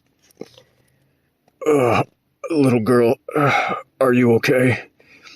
He groaned. She tried to stand, but she fell backwards as he caught her in his arms. Her eyes adjusted, and now she could see the man of black. She stood up slowly again and viewed her surroundings for the first time in her life. She could see. She stared at the sun rays beaming through the window onto the classroom floor. What is this? She pointed at the sunlight. That is what separates the darkness, which is all that you see around us, he answered. I know what the darkness is. It's what I've seen all my life. The little girl frowned shortly. So, light is when you can see? She asked. Yes, light separates darkness. Because of your ability to share my sight and all that I've seen. Does it bother you, little girl? He asked. No, Damien. But I do feel sad. She looked down at the ground. Why? He said, surprised. 'Cause all I have to give you is darkness. You can't see anything of myself. We share each other's sight now, and I can see your life clearly, but you got nothing from me in return. 'Cause my lifetime of blindness. She stared at him. But I can see through you now, and all I ask for in return is that you be happy. 'Cause whatever good you see, I will as well. He smiled.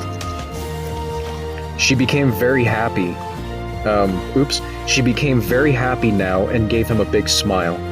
I will, she gleamed.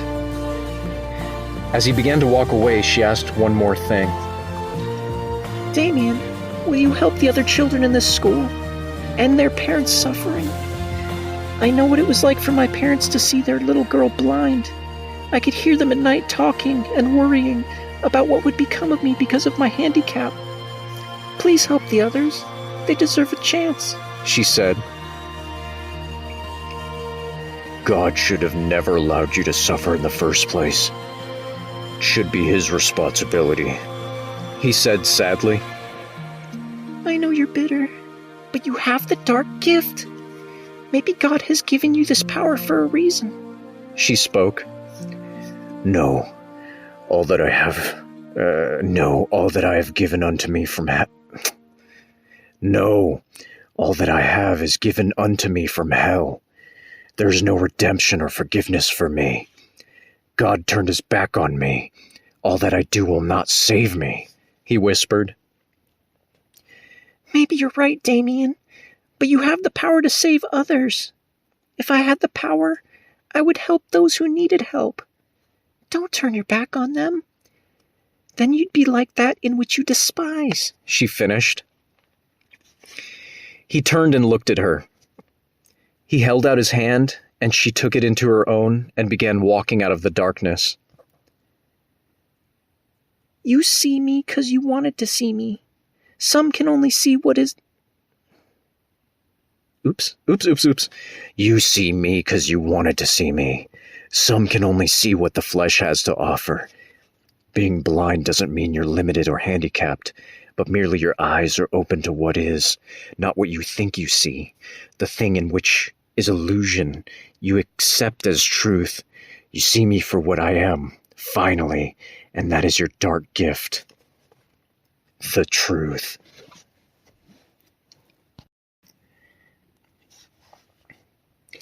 How can you just do this to these kids?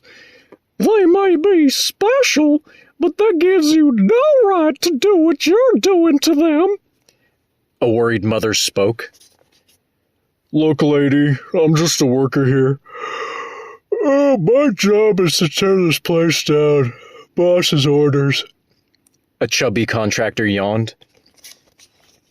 He walked away, but the city real estate guy was walking down the hallway with the principal of the handicapped elementary school.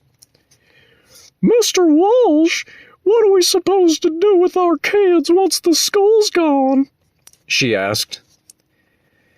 Ma'am, the original owner of the property auctioned off the property. This isn't my problem. I just do what I'm paid to do. I advise you enroll your kid in another school, the real estate guy injected. There isn't a school nearby. The nearest is in the city, and that's over 2 hours away, she gasped. They'll have to ride buses with the special equipment. There must be something we can do. It's too dangerous to go 2 hours there and back. The city real estate guy was getting impatient. Let me put it more clear to you. Your little cripple needs to go somewhere else. Period. She couldn't believe what she just heard. You son of a bitch! How dare you talk about my kid like that? If I tell my husband how rude you were to me, he'd kill you, she said angrily. He just ignored her and went on his way. She was so furious, wondering what she'd do with her child. She was poor and just didn't have all the resources. She headed towards the classroom where her mute child was.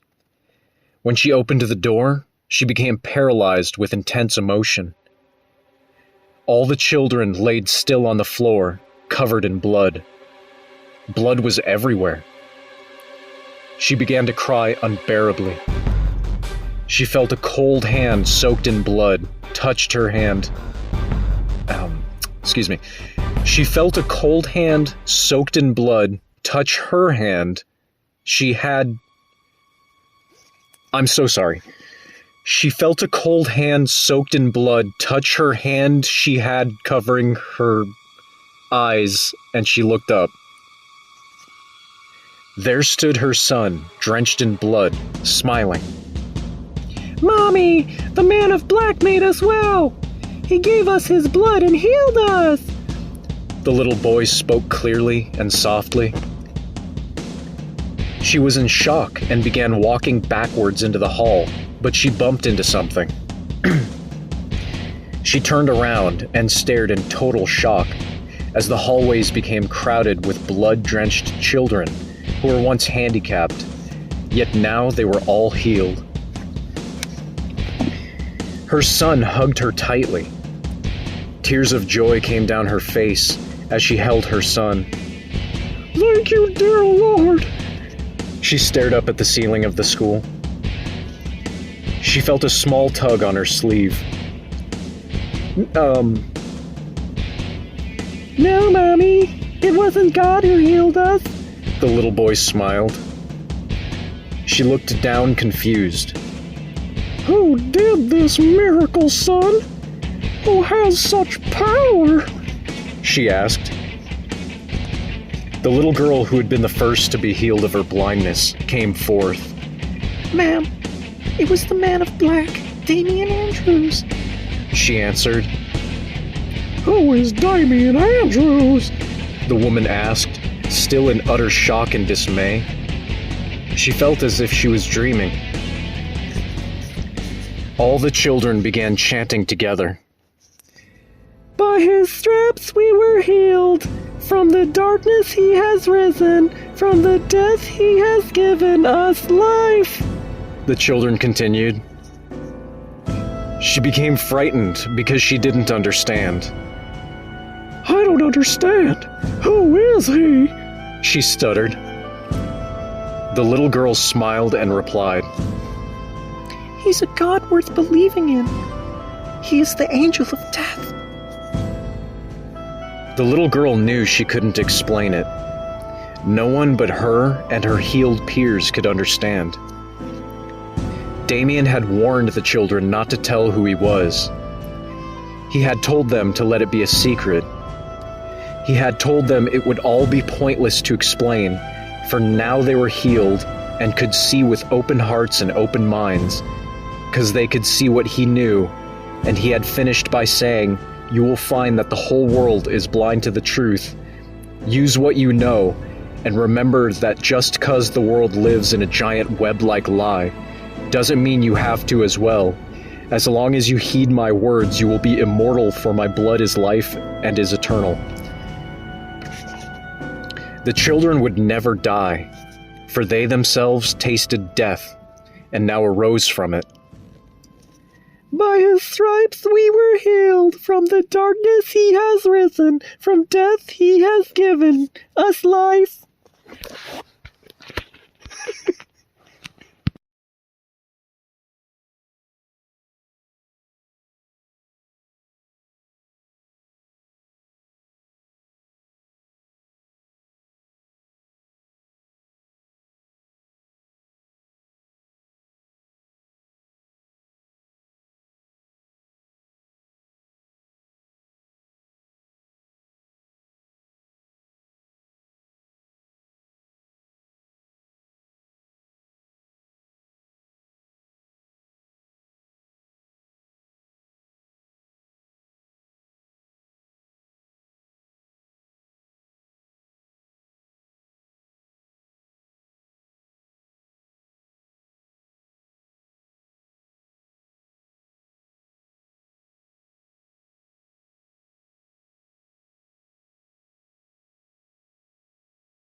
Chapter 3.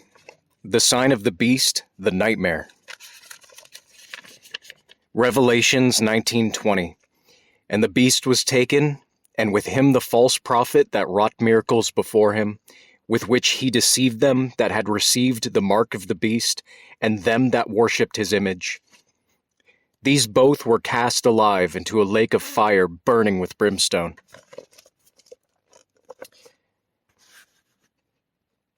I've been walking for countless moons, in the dark, searching for something real. Feel the pain, deep inside.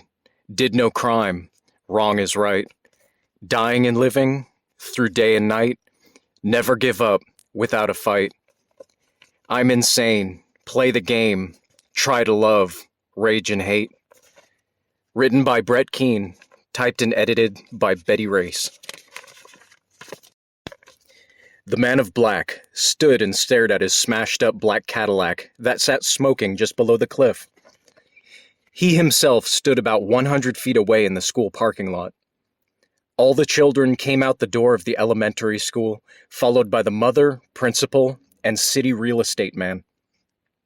Is that the man of black? The mother asked. Her son nodded. All the adults were in awe of the man of black, for he had just healed every handicapped child in the school. The man of black held out his hand towards the car and closed his eyes. What the hell is he doing? The principal asked. All of a sudden, the car began dragging forward by an invisible force. As the heap came closer to the man of black, it seemed to magically repair itself the closer it came. By the time the black car reached the parking lot directly in front of the man of black, it was completely fixed.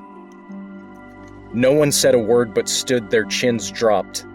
This truly was a man to be reckoned with. The man of black jumped into his car.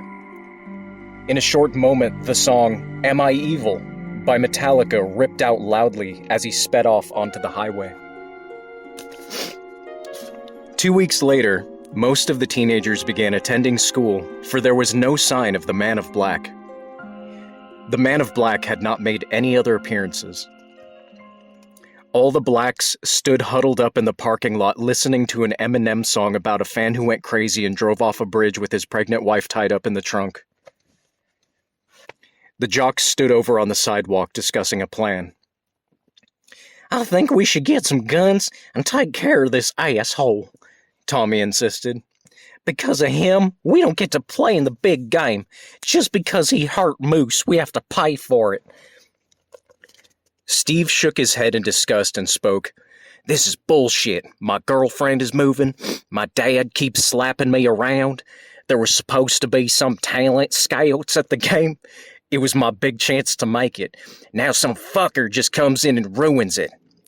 I'm up for killing this bitch. Slowly. They continued their conversation and plans to rid the Man of Black. All of a sudden, a white 74 Lincoln came ripping through the school entrance and into the parking lot. Everyone stopped what they were doing and stared. They remembered the principal saying the Man of Black had drove away in a white Lincoln. However, to all their surprise, Christian got out of the car. The blacks saw a dark figure in the passenger side, very still. Come quick, he beckoned the blacks. They just stood still and silent. The young man in white disregarded them and hurried to the passenger side, opening the door. He ducked down and lifted the person that had been sitting still. It's Chanel! She's alive! Reggie gasped. All of them ran over to see if she was okay. I found her walking down Highway 30 like this. I didn't know what to do with her, Christian said, holding her up. She began to slump, and when she did, Reggie could see something on her back. Hold up. What's that? He pointed at her back. Christian and the black guys bent her over the Lincoln and lifted up her shirt. They began coughing, trying not to puke. Oh my fucking God! Reggie exclaimed.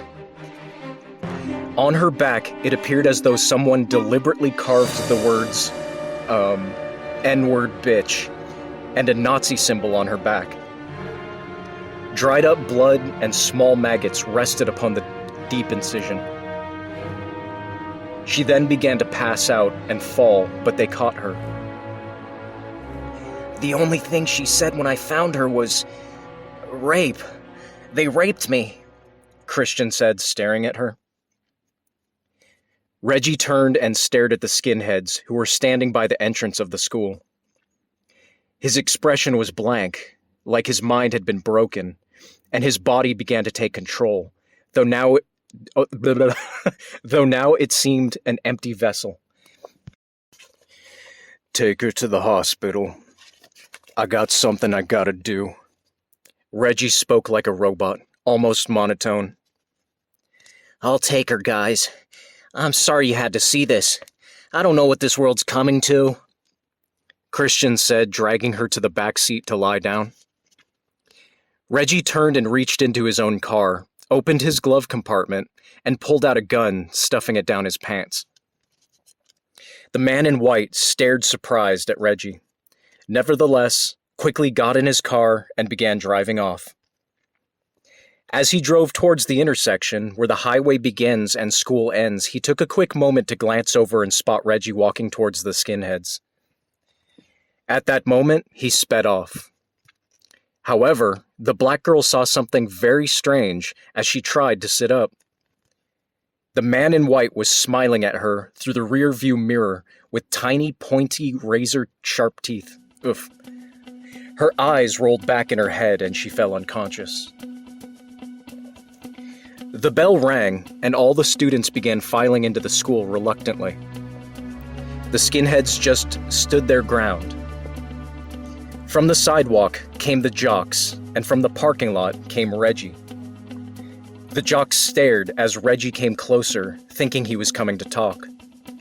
However, the skinheads could see that Reggie's eyes were focused on them. It was also apparent that he wasn't happy either. What's this N-word want? Zach, the leader of the group, spat. At that moment, Reggie pulled the gun from his pants and aimed directly at Zach. All the skinheads' expressions changed from offense to defense mode. The jocks took a step back, as did anyone with some sense. What are you doing, Reggie? Steve Manning asked in panic. Reggie spun around with the gun and aimed at Steve. When the gun had made its circle, many students ducked with a loud, "Whoa!" Steve closed his eyes and held up his hands in surprise and fear the moment the gun came to a full stop aimed at him. Please, man, don't shoot me. Come on, we're friends. Steve begged for his life. Reggie stared at Steve, then glanced over at Tommy, who was standing near. Reggie's expression became that of disgust when he looked down at Tommy's pants and realized he was pissing down both legs because he was so scared. Hey man, what's the fucking problem? Zach blurted. Again, the gun spun back towards the skinheads, and again, "Whoa!" from the bystanders was heard as others tried to duck and flee. Oh, now I'm a man. But every day this years, I was just a Niger to you all. Why all of a sudden we all being so polite? Is it 'cause I got a gun? Reggie started waving the gun around casually. Please don't kill me, Tommy whined. Reggie pointed the gun quickly in the direction of the jocks, but something unexpected happened. The gun fired unintentionally. Reggie stared in horror as Steve Manning held his stomach, blood oozing out. Steve stared at Reggie and then fell to his knees, then onto his face. Reggie had just planned to scare the skinheads because of what he thought they had done to his friend Chanel. Now he killed a human being on accident. He knew he was going to fry. His life was over. His football career, his future gone with one single moment of rage. You stupid Niger! Now you're dead! Zach scoffed. Reggie knew he was dog meat, so he turned the gun on Zach, and this time intentionally pulling the trigger. The bullet ripped through the eye socket of Zach's skull, spraying his brains and blood all over his friends, the skinheads. Oh, Jesus! One skinhead spit. Blood had gotten into his mouth and all over him.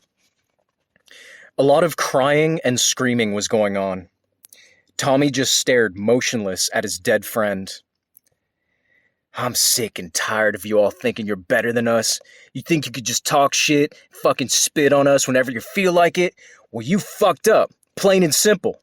The moment you raped a sister and left your signature on her back like she was just a piece of meat, you asked for it. You begged me to end you lives. Reggie preached. Reggie had lost it. He was having a nervous breakdown, and the worst of it was, he was armed and dangerous. We didn't do shit to your friend. That dude wearing those black clothes did it, Reggie. The guy in the black Cadillac, he's just trying to frame us. A smaller skinhead wheezed. Reggie began to think. He started absorbing the events that had happened and what was going on presently. He began to think rationally and realized he had made a grave mistake. At that moment, the wind began to blow, and there appeared the man of black, directly standing in front of the group of skinheads. Reggie, it's a no-win situation. The man of black sneered. Put down the gun. Reggie held the gun up at the man of black, and the skinheads behind him began to shake their heads as if to say, "Don't kill us." You motherfucker! Look what you did to me!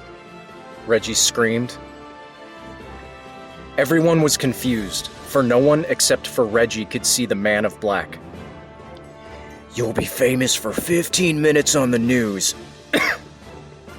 Another N-word kid shoots up a school full of defenseless students. The Man of Black smiled. Fuck you! Tears swelled in Reggie's eyes. I didn't say anything, Reggie, the young skinhead said, confused. Everyone who was witnessing the entire situation thought Reggie was talking to himself, for they could still not see the Man of Black. I'm your man, monkey. I raped and carved that little deal on her back. I don't know, I got carried away and thought I was in art class, so I made me an original piece of art right on that black slut's back. The Man of Black laughed insanely. You sick motherfucker! Reggie disdained and shot at the Man of Black. The bullet ripped through the young skinhead who was standing directly behind the Man of Black. Reggie's eyes grew large. He didn't understand. How could he missed the tall, dark figure? The teacher, Fabian Andrews, walked out of the school, standing between the Man of Black and Reggie. Reggie, he's not who you think he is. He's just trying to fool you, Fabian warned. Now it was the Man of Black who became confused, but began to understand. Ah, Fabian. Your time will come. You can't stop what is written. You're a fool if you think you could save them. The Man of Black spoke. My brother will stop you. As long as men believe and process faith, you will never be able to fulfill the prophecy, Fabian spoke. Look around you, Fabian. The Man of Black pointed all about. Fabian and Reggie stared in horror when they realized everyone was frozen. The birds were frozen in the air, and there was complete silence all over the world. All things ceased. I control time, Fabian. Time is on my side. I can take a single moment and turn it into an eternity. Hell is here and there's nothing anyone can do about it. But you both have an option. You may either take upon my sign, a simple pledge of your allegiance, or there's the other option. You can die slowly by my hand, the Man of Black preached. Reggie stood there. He was so scared his legs wanted to run, but he was paralyzed with fear.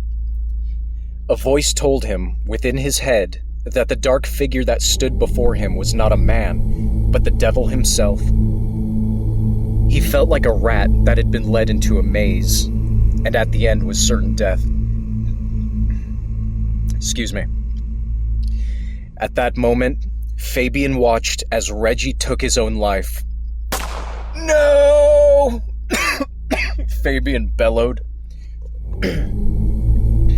Another one bites the dust. If humans were more of a challenge, I might get more satisfaction. The Man of Black shook his head. Fabian was in shock. Too bad he didn't ask for forgiveness. Thou shalt not kill. Your evil, sadistic God's rules. You gotta love the way it plays out. I've been of this world since the moment all things were created. From the beginning of time, and God expects you all to be able to defeat me. Can you see the humor, the sick comedy behind it? This is why I enjoy killing you all, 'cause you're arrogant enough to think you could stop me. He doesn't help you understand. He gives you no weapon.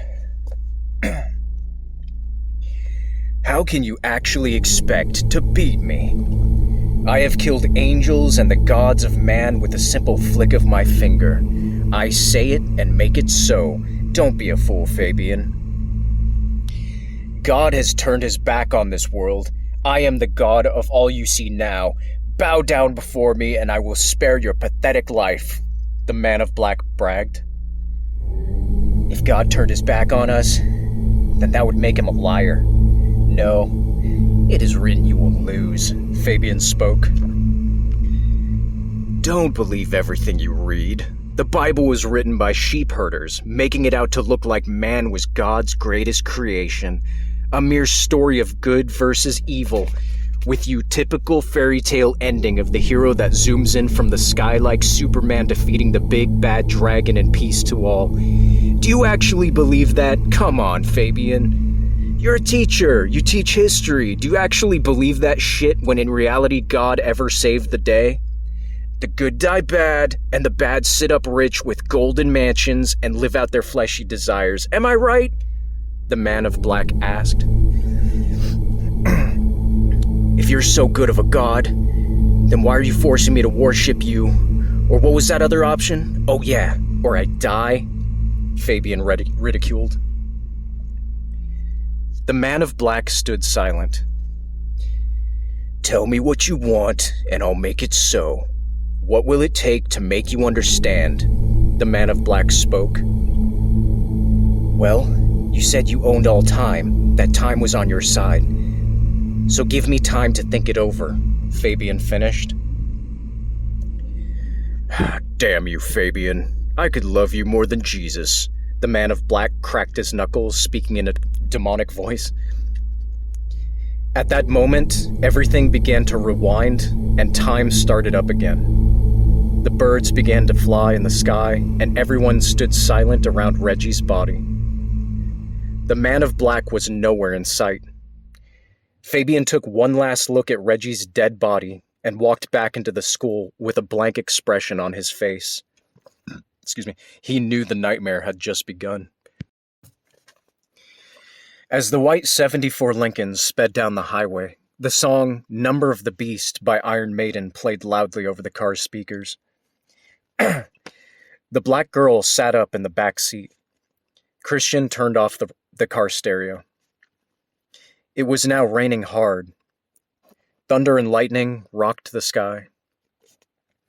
Oh, why are we driving so fast? The black girl groaned.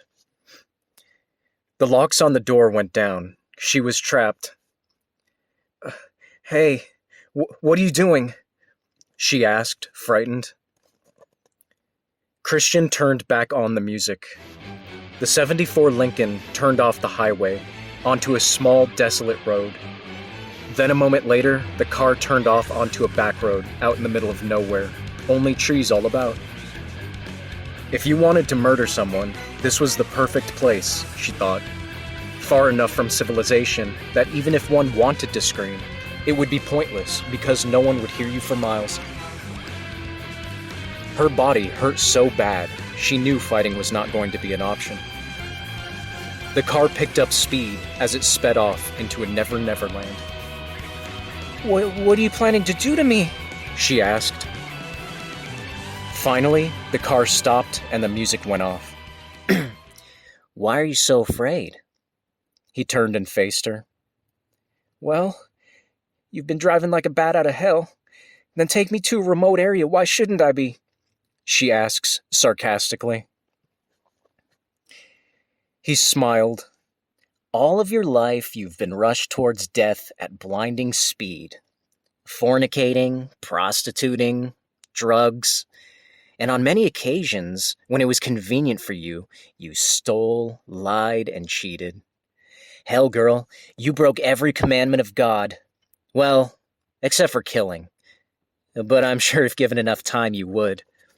Christian added, sounded like he was being comedic. Oh yeah, he snorted. You had an abortion, so that would make you a murderer too. Fuck you. You don't know a goddamn thing about me. I do what I do to get by, she said angrily. Now listen, I understand. You're only human. I know why you killed the baby. When you were 13, you got pregnant and your parents threw you out. Your father, a preacher, would be a man of God. You, being the strong girl you were, went into a maternity home. If that's what you want to call it, try to have the baby, but it almost kills you. Ugh. And of course the child couldn't survive it, so ever since then you have been afraid, and that's why when you became pregnant 2 years ago you aborted the baby. He finished. She was in shock. How do you know so much about me?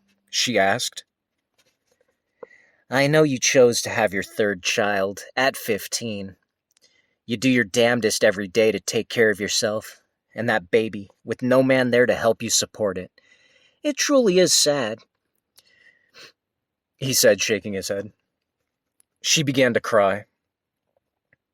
I know you feel like committing suicide sometimes. You just don't feel like God cares for you. Your father, a man who claims to speak the word, yet he curses you from behind closed doors. What a hypocrite he is. Your mother and him had you at the same age you had your child. They got support, help from the family. But no, you're all alone, the man in white ridiculed. She just broke down and cried. He stared at her and smiled. He threw a huge duffel bag into her lap. What is this? She asked, sobbing. Look inside, he replied. When she unzipped the bag, she thought she was dreaming. The bag was filled to the hilt with money. All that is yours. Now you can be happy. You've suffered enough, he smiled. All of a sudden, her body transformed from bruised and tattered to incredibly beautiful. All of her scars were lifted. I have taken away your pain, the wounds you have suffered, child. Because of me, you will never die, never know of pain again. All that you want and need will be yours just by asking, he spoke. Why have you done this for me? She asked. I ask for 2 things in return. 2 simple things. Are you willing to listen? He asked. She nodded. Well, first, I want you to stand at your father's podium and tell all who will come to hear the sins of your father has bestowed upon you. Speak the truth to those who will listen, he spoke.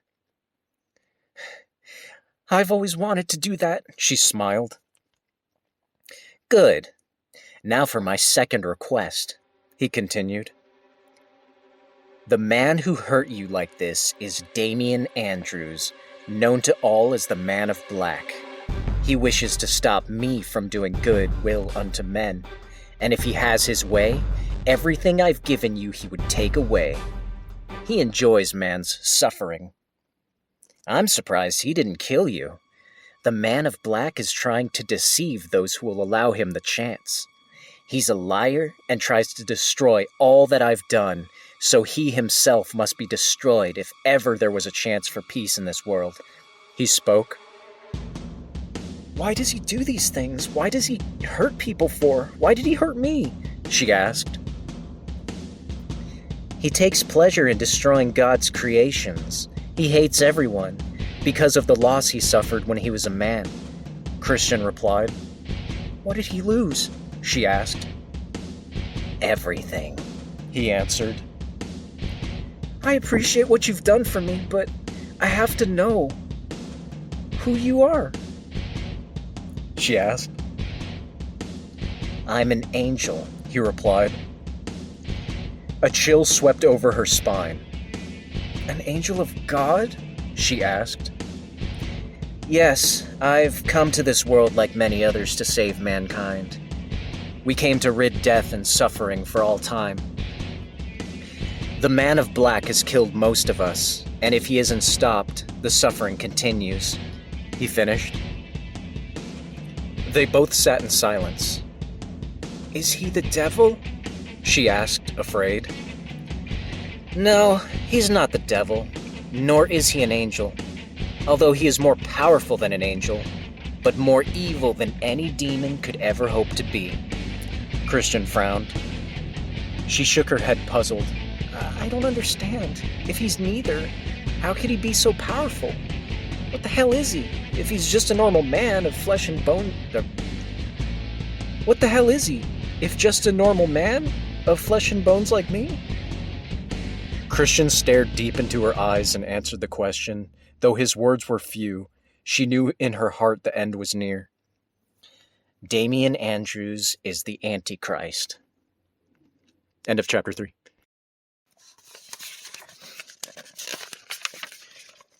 Chapter 4.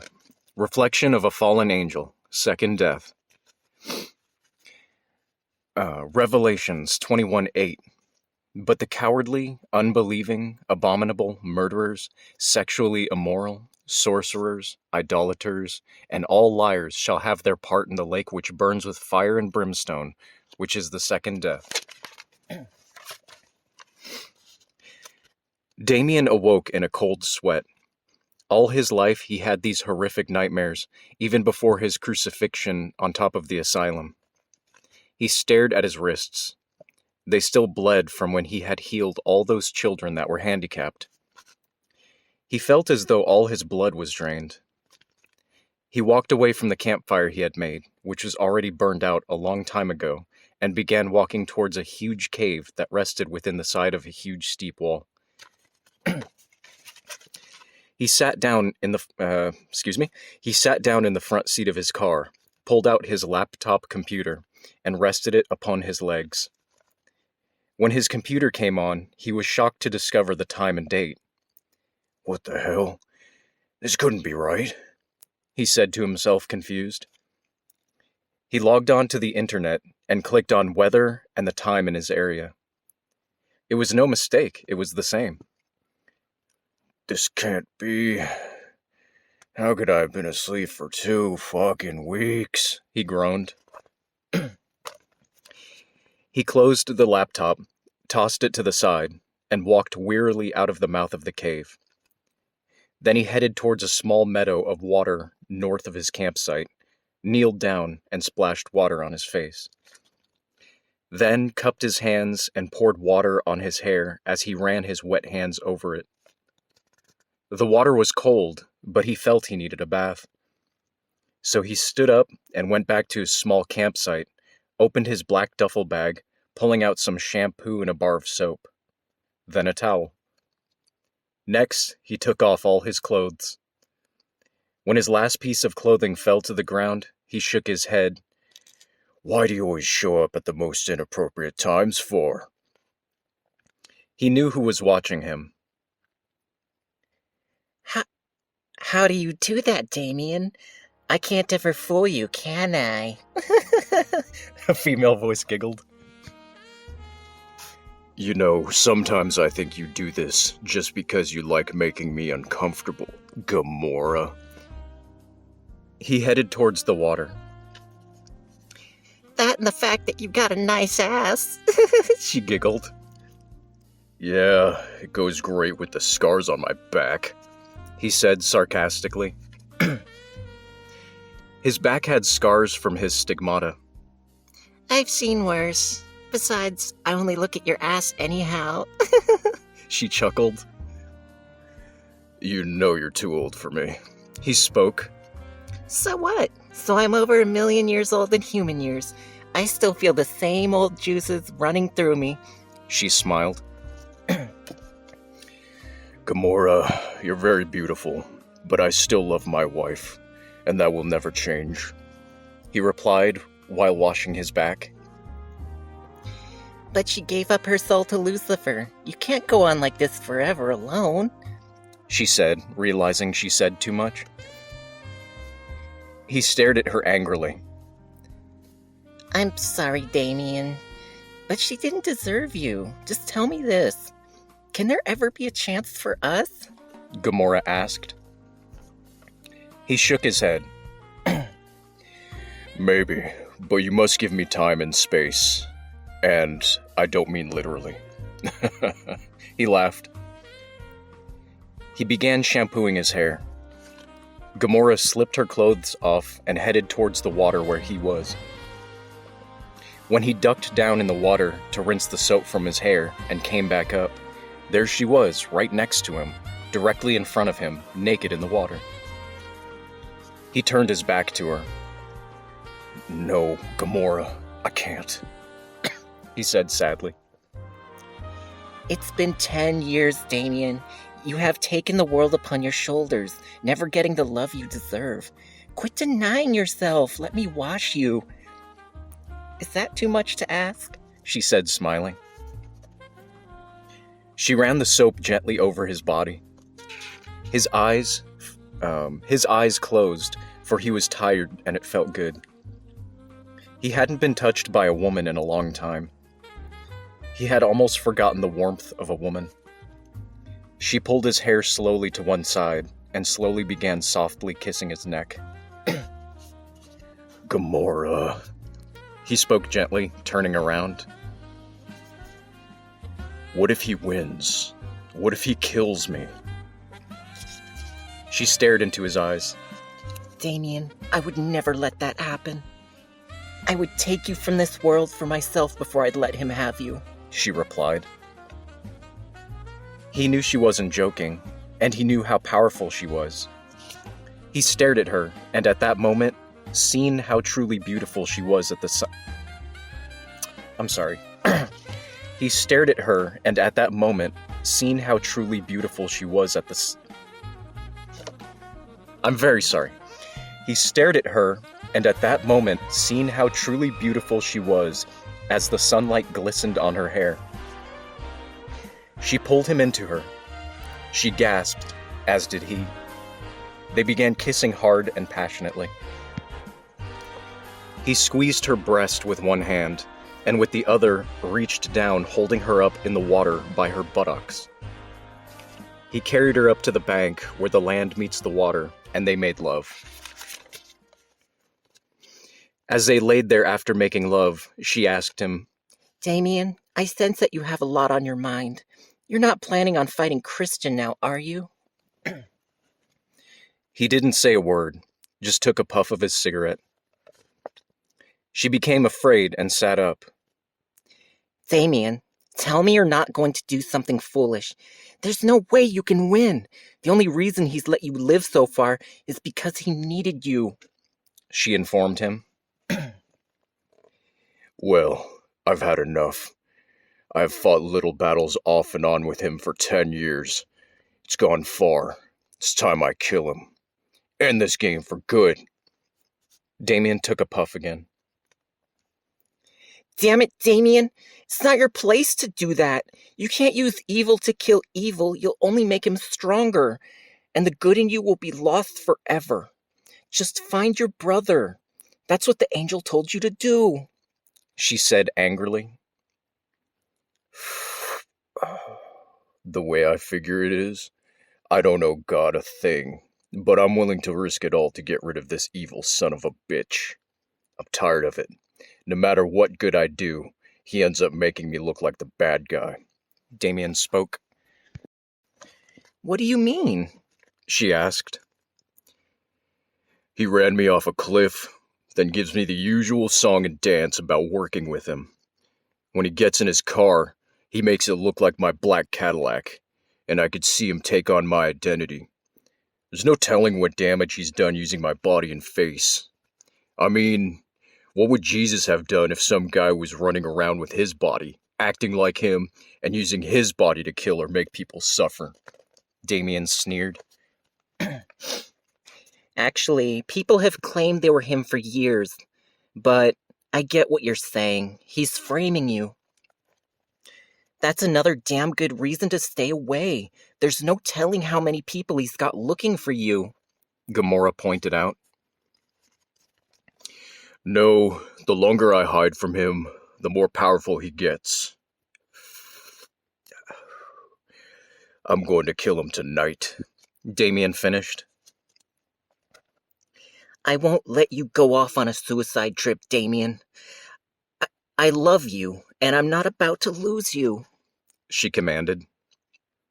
If you love me, you'll let me choose my own path, Damien replied.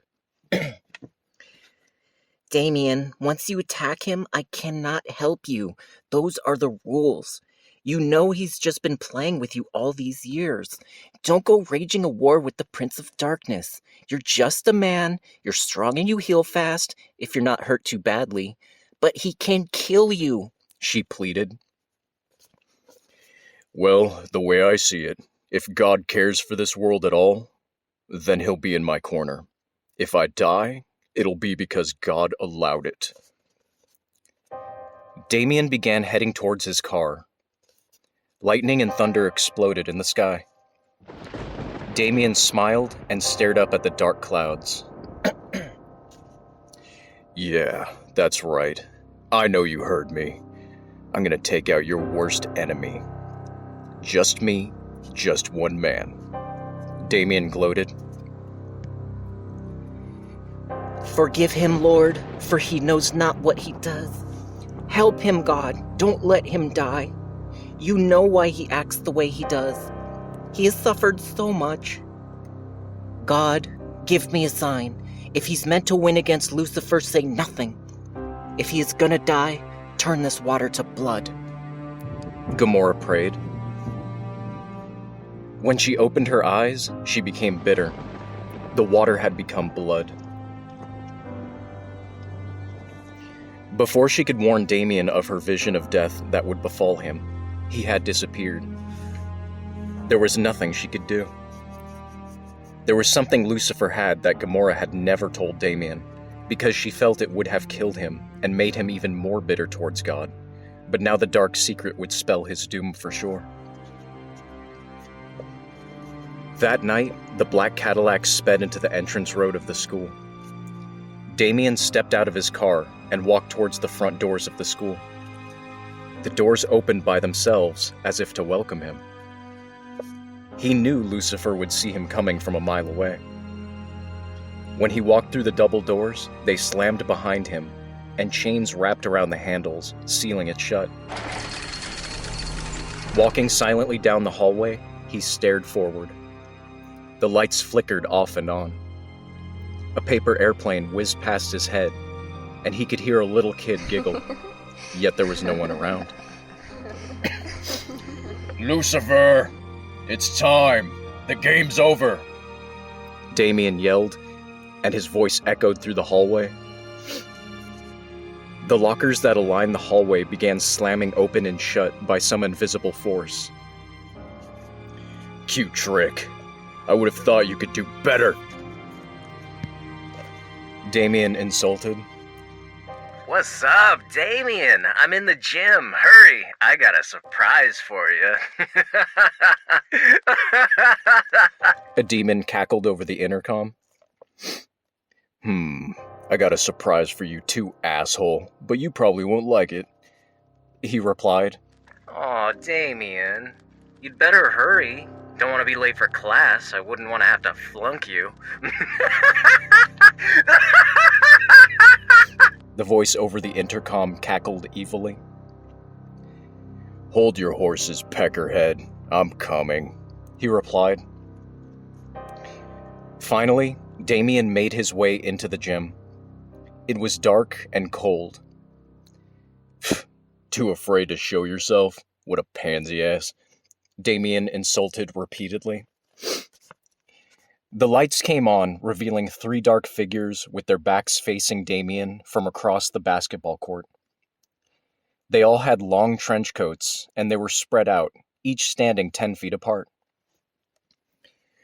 Oh, am I supposed to be scared? Ooh, I'm shaking. Damien acted as if he was shivering from fear. Lucifer came out onto the school stage, yet still manifested as the man in white, Christian. So, I assume you have decided to do things the hard way. Christian asked, with red eyes glaring and tiny, pointy, razor-sharp teeth revealing his sadistic, evil smile. I'm not here for a social call, if that's what you're wondering, Damien replied. Well then, let's quit wasting time. Let's get this party jumping, Christian responded, and at that moment, teenagers began filing in systematically onto the bleachers. The students had a blank stare as they all sat about like an audience for the fight of the ages. They all stared at Damien. They appeared to be brainwashed, without a soul. I so love an audience, Christian chuckled. Now, let me introduce you to my associates. Mary, turn and face your husband, please. At that moment, in the right corner of the gym, one of the dark figures turned to face him, In horror, he realized it was his dead wife. He gasped. "Tell him your secret, the one you took to the grave, Mary," Christian demanded. "I was never pregnant with your child. It was another man. The same man I ran off with the second time. The child was born handicapped. I just told you that he was crippled by the man I was with, so you would take care of us, so you would pity me. If I had not told you the child was yours, you would have not taken us in," she finished with no expression. Tears began to swell up in Damien's eyes. "Isn't that disgusting? All these years you lived in hell, slept only to be exhausted by nightmares. The woman you loved betrayed you, lied to you, and when this bitch died, you went nuts and ended up institutionalized." Christian shook his head in fake disgust. Damien could barely hold in his rage. "Now it's time to see who the baby's father truly was. Please, turn around," Christian demanded, and the second dark figure turned around. "Yes, your best friend, the lawyer who convinced you to sign the agreement, stating your wife gets everything should something awful happen to you. And guess what? Here's something to fuck your already messed up mind worse. Your wife was never murdered. It was all a sick hoax to drive you nuts. And it worked. While you were heavily sedated in the nut ward, your wife got it all. They got married and lived happily ever after. Of course, Damien, they made one fuck up. They signed their souls away to me, and because of their acts against you, I've tortured their souls over and over ever since. They didn't go unpunished because, Damien, old buddy, old pal, I'm your friend, and friends take care of each other." Christian smiled. Why would you care? Damien asked. Because God didn't. You and I are a lot alike. All we ever wanted was love, respect, appreciation. But we got fucked. God didn't make any of us so we could fulfill our simple pleasures. He made us to fulfill his own selfish wants and needs. Who wants to bend over backwards for that shit? Why work so hard to never be rewarded? Do you know what heaven is like, Damien? You can't have sex. You can't watch any scary movies or good action flicks. You can't go to a Grateful Dead concert. Believe me, I know. I was there. It's a boring place. It was a living hell for me. Imagine what it would be like sitting there, staring down at all these ignorant people who pray, wondering all the time why it is that there's disease and suffering. Why God allows travesty to take place. You know, he never answered me when I asked him the same question. So I said, why not let me rule? Why not let me make a difference? Hey, you're not doing anything, just sitting on your ass. Christian ranted. But you hate us, Damien replied. You're damn right I do. But you would too. Take that handicapped school, for instance. When that little girl asked you to heal all those sick kids, you said it's God's responsibility, and you were right. Just before you got there, you told the witch Gomorrah that I was messing up everything you did good. Oops.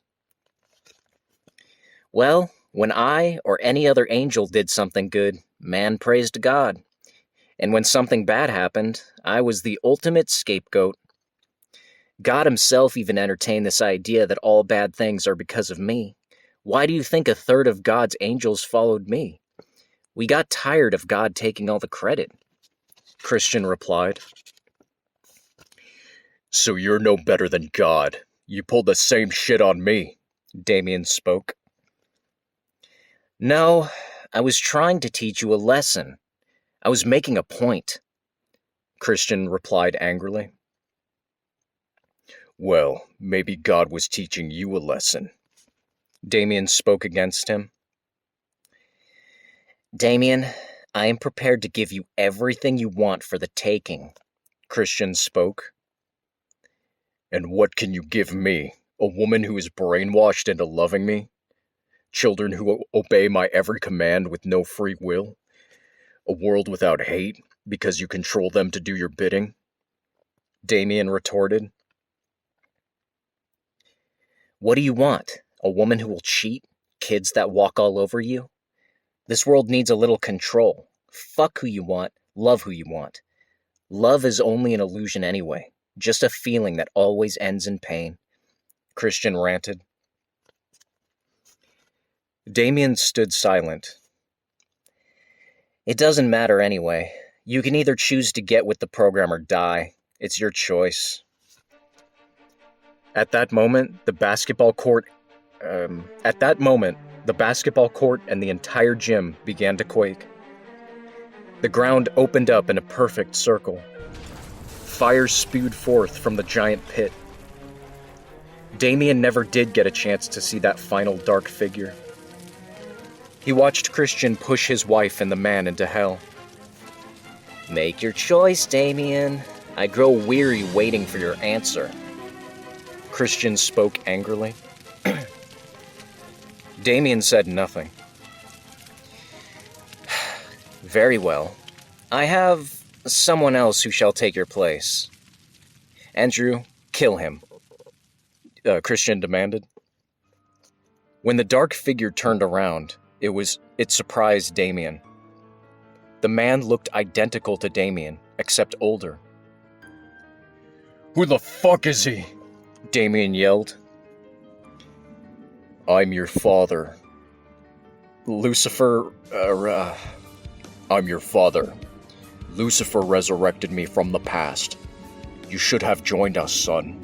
It would have been better for us all. But today I wash my hands of your blood, and I will baptize you in fire. Andrew stated. I don't know who you are, but I never had a father. But I promise you, if anyone goes in that pit, it'll be you, Damien threatened. Andrew made his way over quickly, and Damien stared his father down. His father stood silently with a cold expression on his face. Why are you doing this? I'm your flesh and blood, Damien scoffed. It's too late. What's done is done. The sacrifice must be given, Andrew replied. Without me, Lucifer can't win, Damien yelled. Andrew struck out, grabbing Damien about the throat and lifting him high into the air.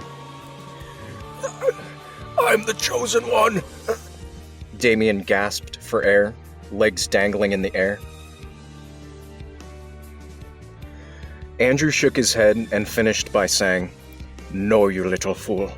Your brother was the chosen one, Fabian Andrews. Lucifer just used you in hopes that you would lead us to him. And you did. You were given a choice to follow us, and you delayed for 10 years. So now, son, it's game over for you! Andrew said, throwing his son Damien into the flames of hell.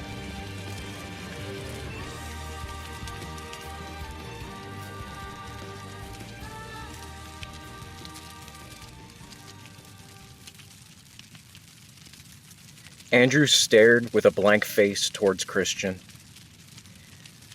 He chose this, Andrew, so don't look at me like that, Christian warned.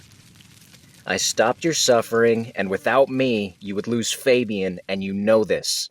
Why lose two sons just because one won't listen? Andrew nodded slowly. He understood. Andrew walked away into the darkness. As Andrew stood outside the school, he stared motionless. All was quiet. I never expected you to do this, Andrew. A woman's voice could be heard. Andrew knew who it was even before she stepped out of the darkness. It was Gamora. It does not matter. What is done, he spoke. Andrew, when was it that you lost your grace? Why do you help Lucifer? I thought you were better than that. You have the gift to save humanity. Why help in its destruction? She asks. Mankind is a creation of God. I will never participate in any way to support a god that lies and deceives, Andrew replied. So you'd rather help Lucifer, the prince of evil, than God? You know Lucifer only stands by you because you are one of the time possessors. He doesn't care about you or your children. I don't understand what you hope to gain in all of this treachery, Andrew. She shook her head. I hate God. He is a liar. Don't you realize God allows this? All of this? God created us all. He created Lucifer and all the angels who have done as they wish to all humanity. God created evil. This is the way God meant for things to be. Andrew spoke. No, Andrew. He gave all life free will. He gave us life in hopes that we could prosper, Gamora argued. Don't you get it? There is no free will. God knows all things, for he is the beginning and the end. He knows every choice we'll make before we make it, whether it be good or bad. He knows who shall go to heaven, and who shall burn for all eternity in the flames of hell. He knows everything. Mankind has no chance, as long as God makes men whom he knows before they're even born, before they even exist, will lead a life of sin and die in sin. Do you know what is worst of all? What do you think happens to those children who die before they are saved, before they are baptized? What happens to those babies that never learned, those who never had the chance to receive the word, for we are all born of sin? What do you think God does with a child conceived or born of sin that never had the chance to live the life of good? For it does say he judges us for our labors and deeds. All that child has is the sin he was born with. God knew man would fail. He knew Adam and Eve would commit the sin that would plague humanity for all time. For all who eats from this tree shall surely die. No. I will never follow a god like this. Andrew finished. You've made the choice that will ensure your doom, Andrew. It is obvious where your heart lies. I pity you. You, yourself, have the power to change time. The suffering in this world, though you hate God, why not help humanity? Gamora asked. If I myself did do the works of good and miracles, mankind would glorify God. God would benefit and would be given credit for my good deeds, but as long as I help in its destruction, man will hate God, for it would be God who has allowed this. That is my goal. Andrew injected.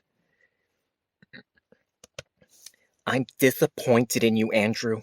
You are sick. You're nothing more than another Hitler.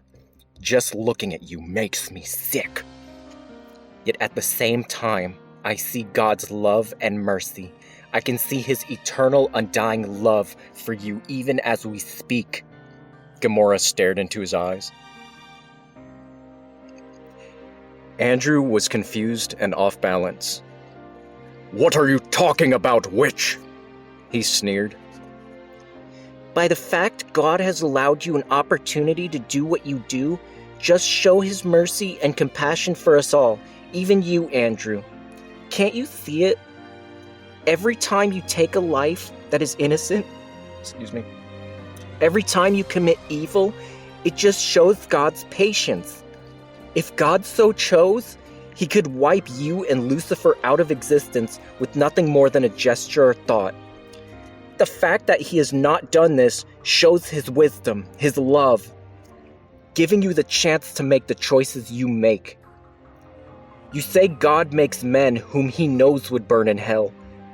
But Andrew, you could still ask his forgiveness. You could right this second, become almost a savior to humanity, even if it means God is glorified in the process for your good deeds. It was God who gave you this gift. It's up to you to use it for good or bad. In the end, all you will have proved is that God is just and loving. even for a foolish, wretched little man such as yourself," Gamora finished. Andrew stared at the streetlight and watched as moths danced around it, his mind in total delusion. He now began to feel something strange filling up inside him, and it scared the hell out of him. It was like cracking ice on a lake, and you're standing directly on top of it. You know what's going to happen, yet there is no escape, because you were foolish enough to go out that far. As the cold water engulfs you, paralyzing you, there is only one thing on your mind, as you desperately claw at the ice, trying to climb back up. I'm drowning, and it's all my fault. Andrew held his hand over his mouth. His eyes darted back and forth. Millions of thoughts clouded his mind, trying to help him justify all that he had done. But his heart already knew the truth. Your son, Damien, is dead, Andrew. Slain by your own hands. You threw your own child into the flames of hell. Will you do the same to Fabian? The witch asked. It was then that Lucifer appeared out of the darkness, clapping his hands. Bravo, bravo, Gamora. I commend you for your efforts. But it's too late for Andrew. He's already mine, as well as the stone, Lucifer cackled. He can be forgiven. God will forgive him, Gamora replied angrily. God forgives men. Andrew is not a man. He just hasn't figured it out, for he has forgotten his own death. Andrew was resurrected unto spirit, Lucifer smiled. What the hell are you talking about? I'm not dead. How could I bear flesh? Andrew asked. You're not even Andrew anymore, fool, but I will allow you the opportunity to learn the truth of who you really are. The truth may destroy you. Even if it didn't, you'd wish you were never even born. Lucifer cackled. Both Andrew and Gamora stared at each other, puzzled. Gamora, put your hands upon Andrew. Look deep into his mind. I think you will find something very interesting, Satan commanded. As Gamora slowly closed her eyes and began searching Andrew's mind, she gasped in horror. First came an image of a man carrying a cross up a hill through a crowd. It was almost as if she was there. She looked around the crowd, but could not seem to find Andrew. Where is Andrew? I've looked everywhere, Gamora asked. Keep looking, you'll find him. Lucifer appeared next to her in the dreamlike state. As Jesus fell to his knees, exhausted, the dream changed sequence. Now the witch watched the back of Jesus being whipped hard, huge wounds surmounting on his back. She looked everywhere but still could not find Andrew. Where is Andrew? All I see is the crucifixion of Christ taking place. I have searched every face, yet I cannot see Andrew, the witch spoke angrily. Now she found herself staring at scattered images of Jesus being hammered to the cross, his hands and feet, the sound of laughter and mocking. She turned her head, feeling sick. Continue to watch. Soon you will see Andrew, Satan demanded. Still nothing. Then she saw a man in a white cloak with a hood covering his face, standing deep within the crowd. She hurried towards him. However, it seemed like the closer she got to the hidden figure, the further away it became.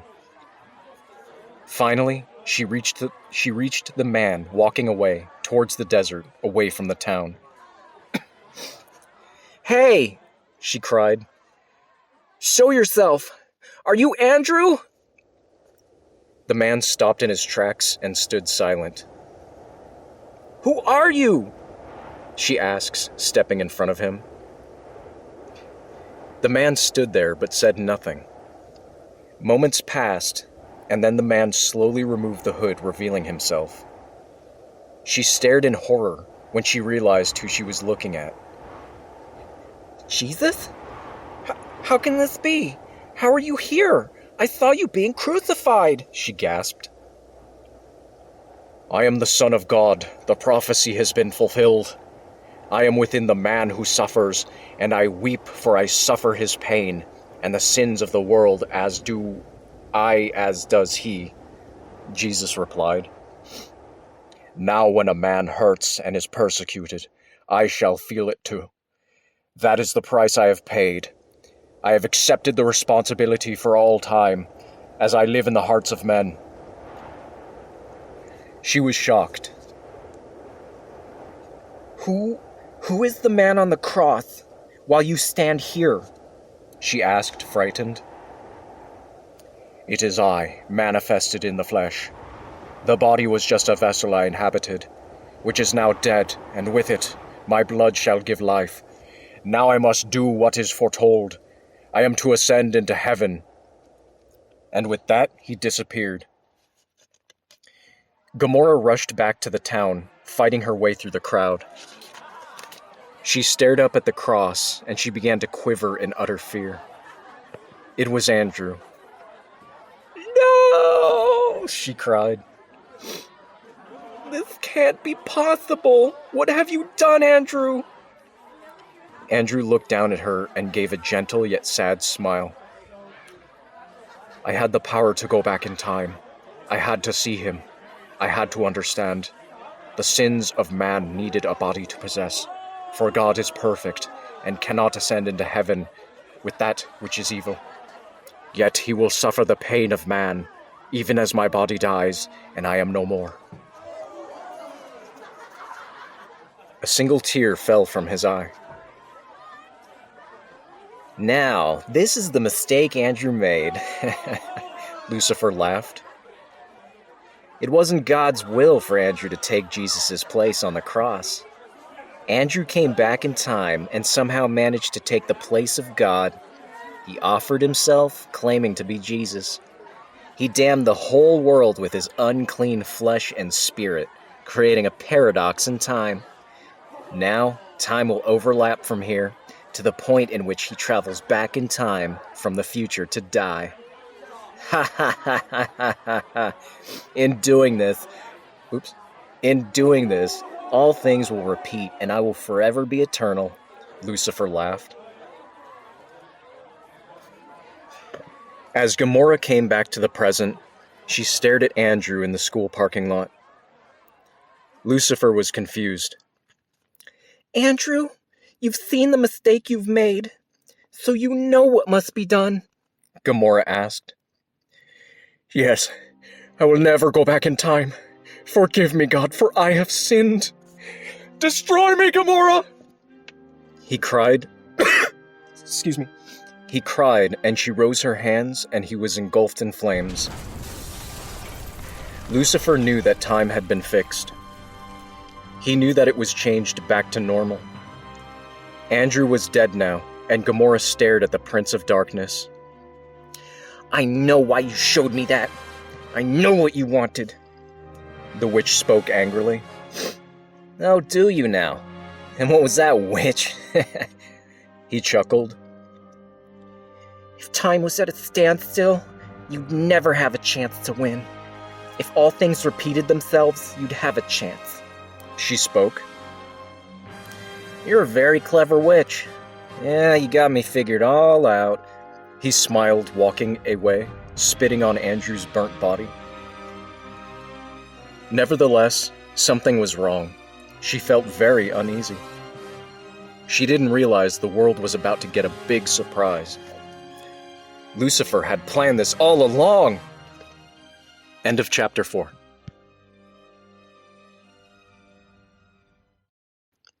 Chapter 5. Welcome Home, Sanitarium, Into the Lungs of Hell.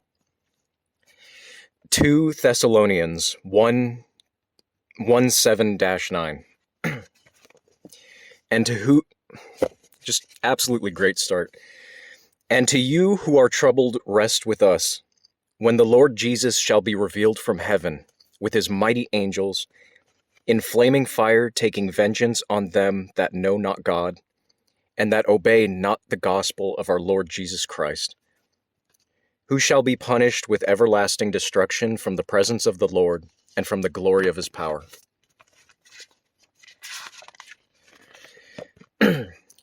God of death.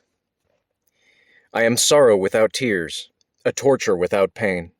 I am a God without redemption, existing in a paradox plane. I am a merciless killer, a victim without shame. I am a nightmare carved in ice, a place off limits to your mind. I am reason without rhyme. I am sin without consciousness. I am death. I am the apocalypse. Deaf ears seen by blind eyes. I don't mourn the dead. I don't care if you hurt inside. I don't repent for what has been. I don't repent for what has been, because I don't forgive. I'm false religion. I am conceived of false faith. I am misery, brought on by man's dreams. Demon of hate, come follow me, fall from grace.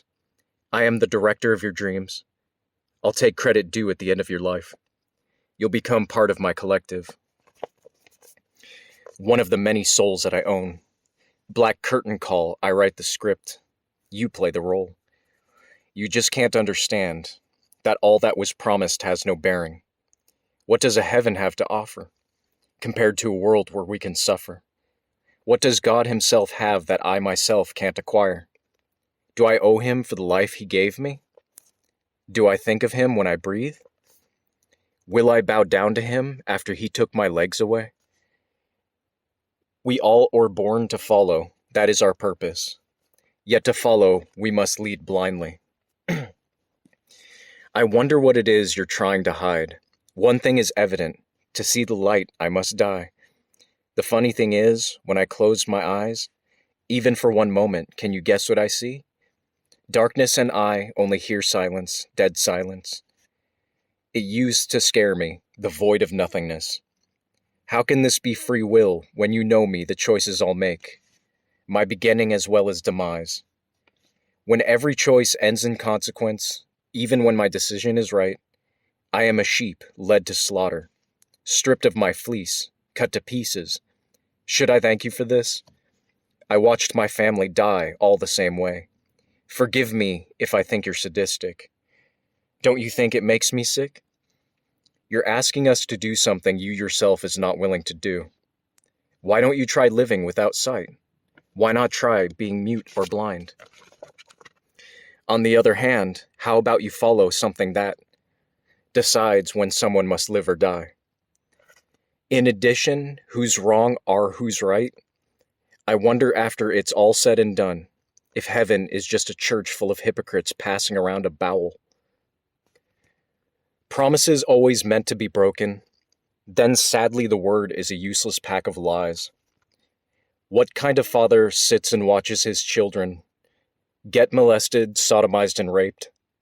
What kind of father allows his children to starve to death? While flies feed on their rotting bodies, live and dead, what kind of father lets his children freeze to death in the cold? And what kind of father will judge you, condemn you, and leave you and you children burning for all eternity in the flames of hell? The same father who claims he loves you.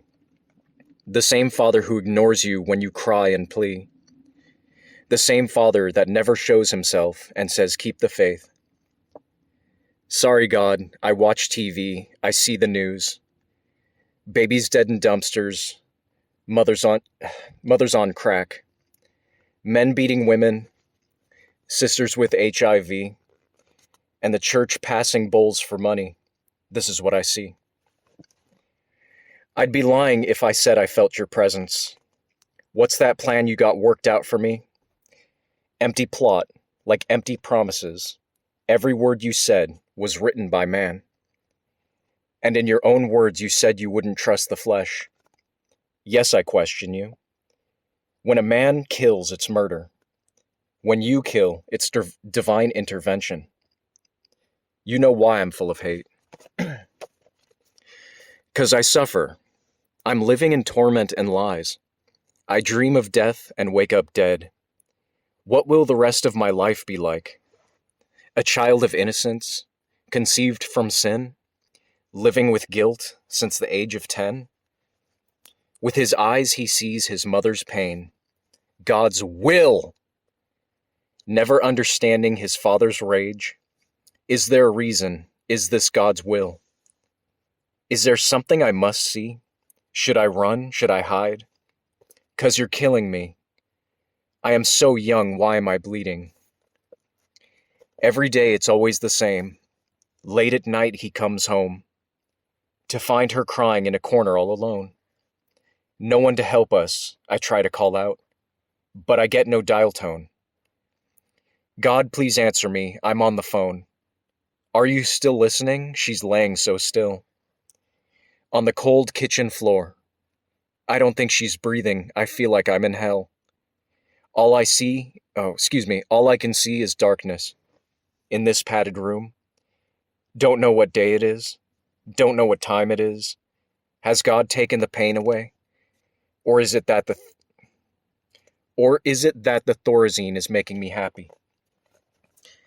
Everyone's just laughing at me. How'd I end up in this circus, with all these clowns in white jackets, and their foaming smiles? I don't think about me. Where did they put her? The one who made me. The woman on the cold kitchen floor. Why am I here, behind locked doors? How long has it been? I look out the window, all the people and the walls laced in white. My God, have I died and gone to heaven? I'm out, yet I'm in? In a place that seems to begin, though never ends. I roam these halls day to day, unafraid. Now I know where I've been. In a place where no one seems to notice me. A place I hide from time to time. A world that only exists within my mind. A place where children are safe.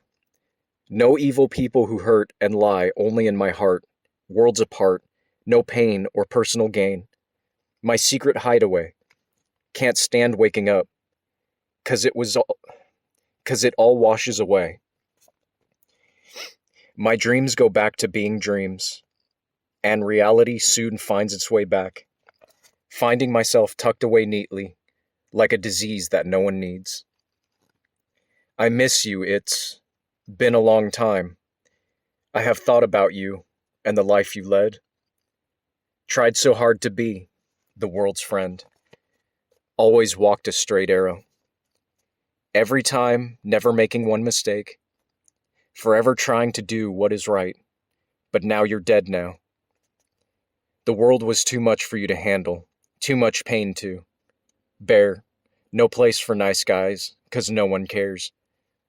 Then a cold chill sweeps down my body and I begin to laugh. Suddenly silence. As my reflection disappears from the mirror, then I realize after all this, I will always be my only true friend. I apologize. The doctor looked up at her patient. Why such anger? Why do you feel God is to blame? She asked. Just watch the news. It's everywhere, like a black plague. A kid can't even get an education in school without fearing for his own life. God is everything. He owns the show. He's the puppeteer controlling our strings. David smiled. So you believe that God is everything, even sin? The doctor asked. Yes. He is a creator of fallen angels, master over man, dwelling in all men's hearts. Therefore, he is just as much to blame.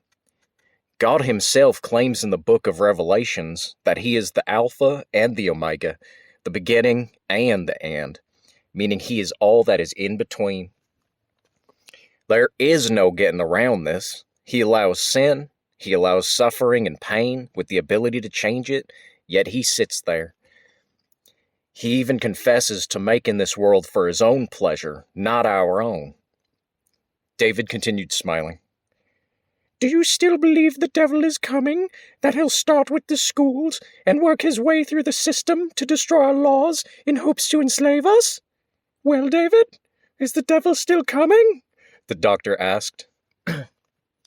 David chuckled. Oh, Doc, I don't believe he's coming. Nope. He's already here. The doctor felt a chill go up her spine, but she kept control of her emotions. Okay, David, I'll play along. If the devil is here, then where? She asked. At that moment, in the quiet room, she felt a huge hand clutch her shoulder. She turned slowly to find Lucifer smiling down at her with glowing blood-red eyes and jagged razor-sharp teeth. Greetings, Doctor. I'm right here. Lucifer laughed. David stared at the beautiful female doctor. He hated her, but lusted for her as well. Satisfy your flesh. Do as you will with her, David. I have things to tend to. After you have finished, join me in the mess hall of the asylum. The Angel of Darkness commanded. The doctor was so frightened that she passed out. Moreover, at that moment, demons filled the building for the criminally insane, killing all the guards and taking over the building. David himself pounced on the doctor, squeezing her breasts and kissing her mouth hard, then ripping her clothes off. After it was all over with, he joined Lucifer and the demons. Lucifer had been waiting, for what seemed like an eternity, for this moment. This would be his first speech on Earth that would be This would be his first speech on Earth that would be the outline plan to destroy humanity. Lucifer, however, did not want to just destroy mankind. He wanted the entire world's obedience. For man to bow down before him and take up arms against God. It would do him no good to simply destroy mankind. He needed to use humanity as his pawns. However, those who stood against him would surely die, but he was very sure that all would follow. Even if it meant torturing them, all he had to do was have a man willingly bow and bear his sign. At that very moment, he'd own that soul. At that time, 5 angels appeared before the demons and Lucifer. Greetings, brothers. It's too bad we had to meet in this fashion. Interesting place to hold a meeting. On the other hand, it doesn't surprise us a bit, being that you're God's little basement lackey. This just goes to show that insanity and greed isn't a cure over time. The leader of the angels, Gabriel, insulted. The demons wheezed and growled, surrounding the angels. So what is the special occasion? Myself? I don't remember inviting you, Gabriel. Lucifer spoke. Gabriel looked all about him at the demons who were seeking to attack.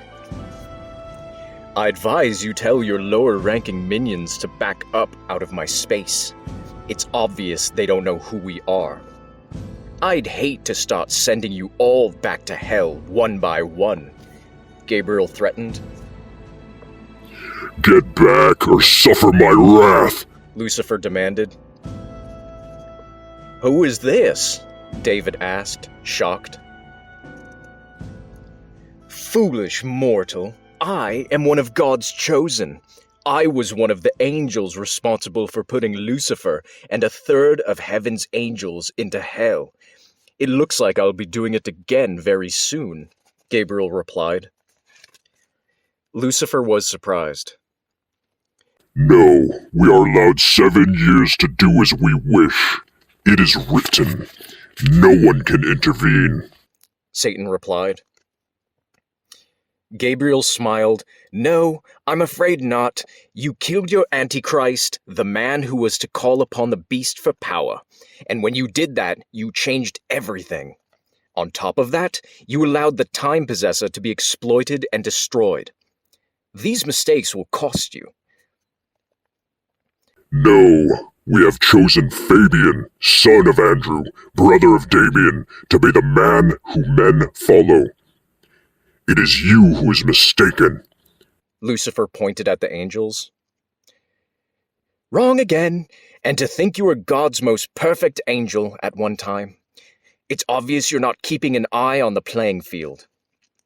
Fabian was killed by some hoodlums from school he was teaching at. He had taken some students out on a field trip and was gunned down. So it's the end of the road for you, Lucifer. The angel laughed. The angels began bickering amongst themselves at the shocking news. Silence! This is not possible. How can this be? Satan growled. You know the old saying, when it's a man's time to go, and being that he died a man of good faith, there can be no resurrection except from his own blood. But the line is severed.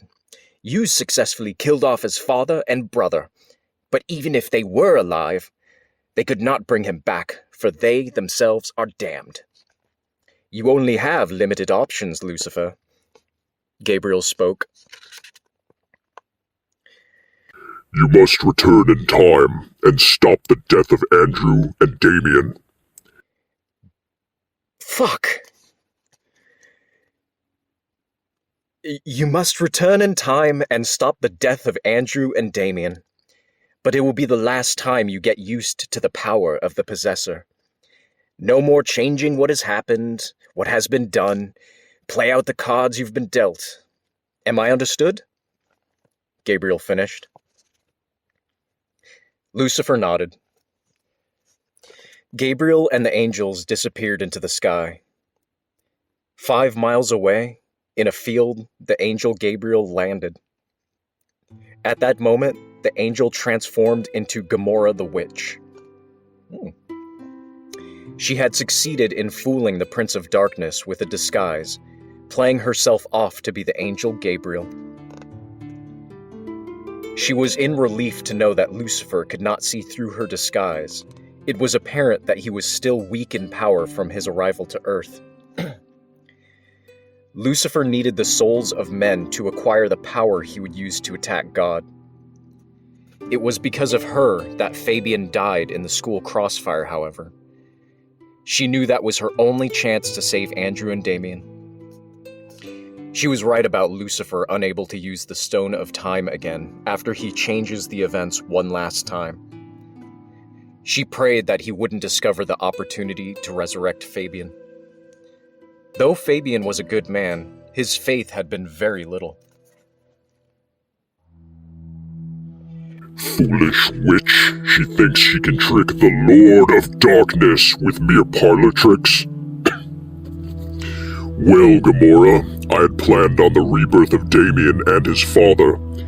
In doing so, I shall bring back Fabian. But the funniest thing of all is that your life will end, witch.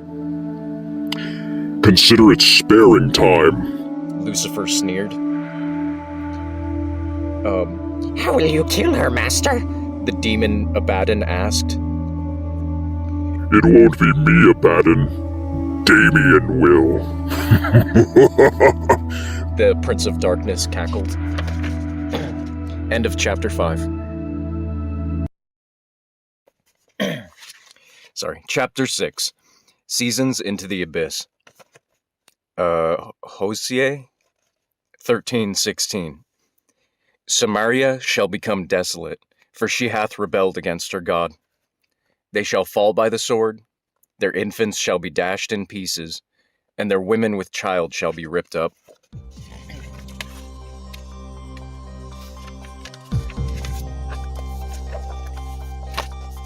Damien fell forever through the cataclysm, a never-ending spiral into the dark, furious depths. Destination, hell. My whole life is a curse, he groaned. Falling at breakneck speed, a normal mortal would have been busted into pieces internally. Not Damien Andrews, though. Oh, hell no! This dark descent was a familiar place. He had been here before. From non-existence to being born. Suffering the burdens the world had to offer. And then last but not least, he tasted death and danced in the flames. Just to be non-existent. Born again. Fucked again. However, before he had a purpose, to slay a dragon, a fallen angel that had preyed on humanity and killed for sport. The goal that had been set was to win. Nevertheless, he lost, big time. He had motivation, the will to succeed, to beat the impossible odds. To conquer and overthrow a creature that was so sadistic, cunning, and ruthless that stood face to face with God and spat in the creator of all things' face. To make matters worse, went down fighting, setting heaven on fire, and obtaining the allegiance and loyalty of a third of God's angels. To top it off, the son of a bitch pushed humanity into everlasting sin and death. And what am I, if nothing? Damien thought. Just some man that men spit at and despise, just a soul with no place to rest, nor a heaven or hell to reside. I am trapped within this deranged structure called... Oh, it has no name, but if it could be claimed as such a place, limbo would fit, even purgatory. Just a big, windy asshole, a tiny speck of shit waiting to be flushed twice. At one point in time, I thought I was in love, even thought I was a father, and a good one at that. I have no God. Excuse me. At that moment, Damien Andrews ceased to fall. Complete darkness all about as he stood blindly on an invisible floor beneath him. This had not happened before. A brilliant light opened up the darkness, ripping through it like a sword, spellbinding. He discovered a blue mist, waist high, drifting all around him as far as the eye could see. From the light, From the light stepped a figure draped in the awesome confines of time and light. There stood the soul of the man Damien had searched for all his life. The one he had been told was the chosen one, Fabian Andrews, his own brother. Damien fell to his knees in shock, in dismay. When his knees made contact with the invisible floor, the mist about him pushed away, as though it itself did not wish to be landed on. I have scoured the earth for you, yet it is you who finds me in this strange, desolate place. Damien replied. Fabian smiled, showing pleasure in his brother's response. I know your thoughts, Damien. I've listened. You have given up. Fabian spoke. Damien shook his head. I've been beaten, and I've been betrayed. You have been tricked by mere illusions, betrayed by your own mind. Fabian pointed. What do you mean? Damien retorted, confused. Your wife and child live, Damien. This is true, but your wife never sinned against you. This was all but an illusion. Lucifer put these thoughts and memories in your head. Fabian spoke. What? How? I don't understand, Damien blurted. Try and remember. You had become ill. You were put into an insane asylum. You had lost your mind. It was later discovered you had a tumor in your brain. Everything you thought your wife was doing, it was just you all along. Most of your memories lost. Many of the things that happened to you in the last 5 years before you died were distorted and disillusioned. You were sick. Lucifer took advantage of this. I was to be the chosen one. He used you to find me. His plan was to use my abilities to bend time and space. You were simply a pawn. Damien finished. Why had he waited to destroy me? Why the whole World game in the gym, Damien asked, confused. Out of the 3 dark figures you had seen, only one was real, our father Andrew. Lucifer himself had been stripped of all his power. He can only use man by deceiving them, for the power he once had was granted by God. It was taken when he was driven down to hell. He cannot physically kill you, Damien, not by himself. This is why he tricked Andrew into doing this, Fabian replied. How can he be stopped? How can I kill him? Damien asked. You cannot kill him, but man can drive him out, for it is written, rebuke him, and he shall flee. You must expose him to the world, exploit his intentions so mankind can defeat him. He's been clever thus far, using man's weakness and fear against him. Expose him, allow men to see him for what he is. Up until now, he has traveled from place to place, framing you. Gamora warned you that fighting evil with evil would give him the upper hand. Reveal him for what he is, and man will end his reign. I must go now. The only thing I can do is help you ascend from this pit. You have but one last chance, Damien. Do not fail. Fabian disappeared.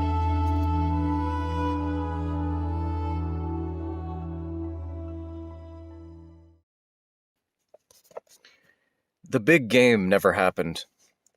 The high school football stadium was dead, like a graveyard. The stadium lights illuminated the field, but only moths danced within its parallels. Excuse me. Tommy stared onward, grasping a bottle of Jack Daniels. His sister, Karen, sat wide-eyed, with a sad look on her face, showing concern for her brother's grave expression. This is all we wanted, all we needed. He sadly shook his head. I know, Karen whispered. 2 bleachers down, Jenny and the fiery redhead Jeff sat. My friends are dead, my game gone. It's a fucking nightmare. Here I am sitting, staring at this field of dreams, wondering, what am I going to do? I had all figured out. Ironic. These fucking nerds and geeks are going to make it with their brains. Make something out of their lives. All I had was this, the field, my team, a dream gone bad. Maybe God is punishing me for what I've done to all those girls and guys who are just trying to make it. I knew they had no beef with me, but I pushed them too damn hard. Jeff groaned. He had almost admitted the jealousy that fueled his anger, the feeling of fear. Deep down, he knew it was a game, the only thing he was ever good at. His ticket to fit in, his past escape of a hard life. Karen and Tommy sat down beside them. Are you guys okay? She asked. We are just getting by, Jane replied, trying to be strong. Tommy held out the Jack Daniels bottle for his friends. Here, this'll make it all feel better. Let's drink for our friends. Tommy smiled shortly. Jeff took the bottle and gulped. Somewhere out there, our friends are playing the big game. Win one for us. Jeff held out the bottle of the dark... Jeff held out the bottle to the dark, silent heavens. They sat in silence, heads down. I feel like it's my fault, Jenny whispered. They all looked at her, confused. What are you talking about? Jeff asked. I was so afraid of you leaving me, Jeff. You being a great football player, everyone loved you. I most of all, whispered the little Wicca girl. I felt like I had nothing to give you. I cast all these love spells on you, and not one of them worked. So I got desperate. I began to pray to God. Something I promised myself I would never do. You must understand, though, I was afraid I would lose you, Jeff. Once you left for some great college due to your scholarship. Then you left for some... then I'd be stuck in quiet meadows, so I asked God to take away the big game. I know it was selfish, and if I could, I would change back time and make it all good. I love you. Please don't hate me. Jenny finished. Tommy and his sister just stared at one another. Jeff stared at Jenny sadly, then angrily, but said nothing. He just took a huge gulp of Jack Daniels. I'm so sorry, Jenny whispered. In that instant, Jeff spit a mouthful of Jack Daniels in her face and immediately pounced on her, punching her about the head. Karen grabbed at Jeff's arm, but he reeled back and slapped her. Tommy, infuriated, spear tackled Jeff. Karen and Jenny cried. Jeff got over Tommy and began hitting him hard. Blood splattered everywhere. Karen and Jenny both together grabbed at Jeff. You're killing him! Karen cried out. At that moment, Jeff pushed them both. Karen fell backwards directly on her back, but Jenny was less fortunate, as she was sent flying down the bleachers, breaking her neck instantly. Jeff gasped. What have I done? Jenny! He was paralyzed with cold as ice fear. All of a sudden, the stadium lights exploded, one by one. Pieces of shattered glass covered the field. Only one single light had survived and continued to shine directly in the middle of the field. A short moment later, the world around them began to quake. Directly in the center of the football field, the ground ripped open like a small gaping mouth with rough, jagged teeth. A powerful bolt of electricity came from the hole, piercing the last light that shined. Blue, ghostly mist, with a strobe light effect, belched from the dark abyss. Karen stood next to her battered brother, who was in no condition to run. Jeff stared in horror as a dark figure ascended from the mouth of hell. For a moment, the dark figure stood ominously in the light. The sound of electricity and power surged. Finally, the figure revealed itself and stared directly at them from the field. Damian Andrews lived. End of chapter 6.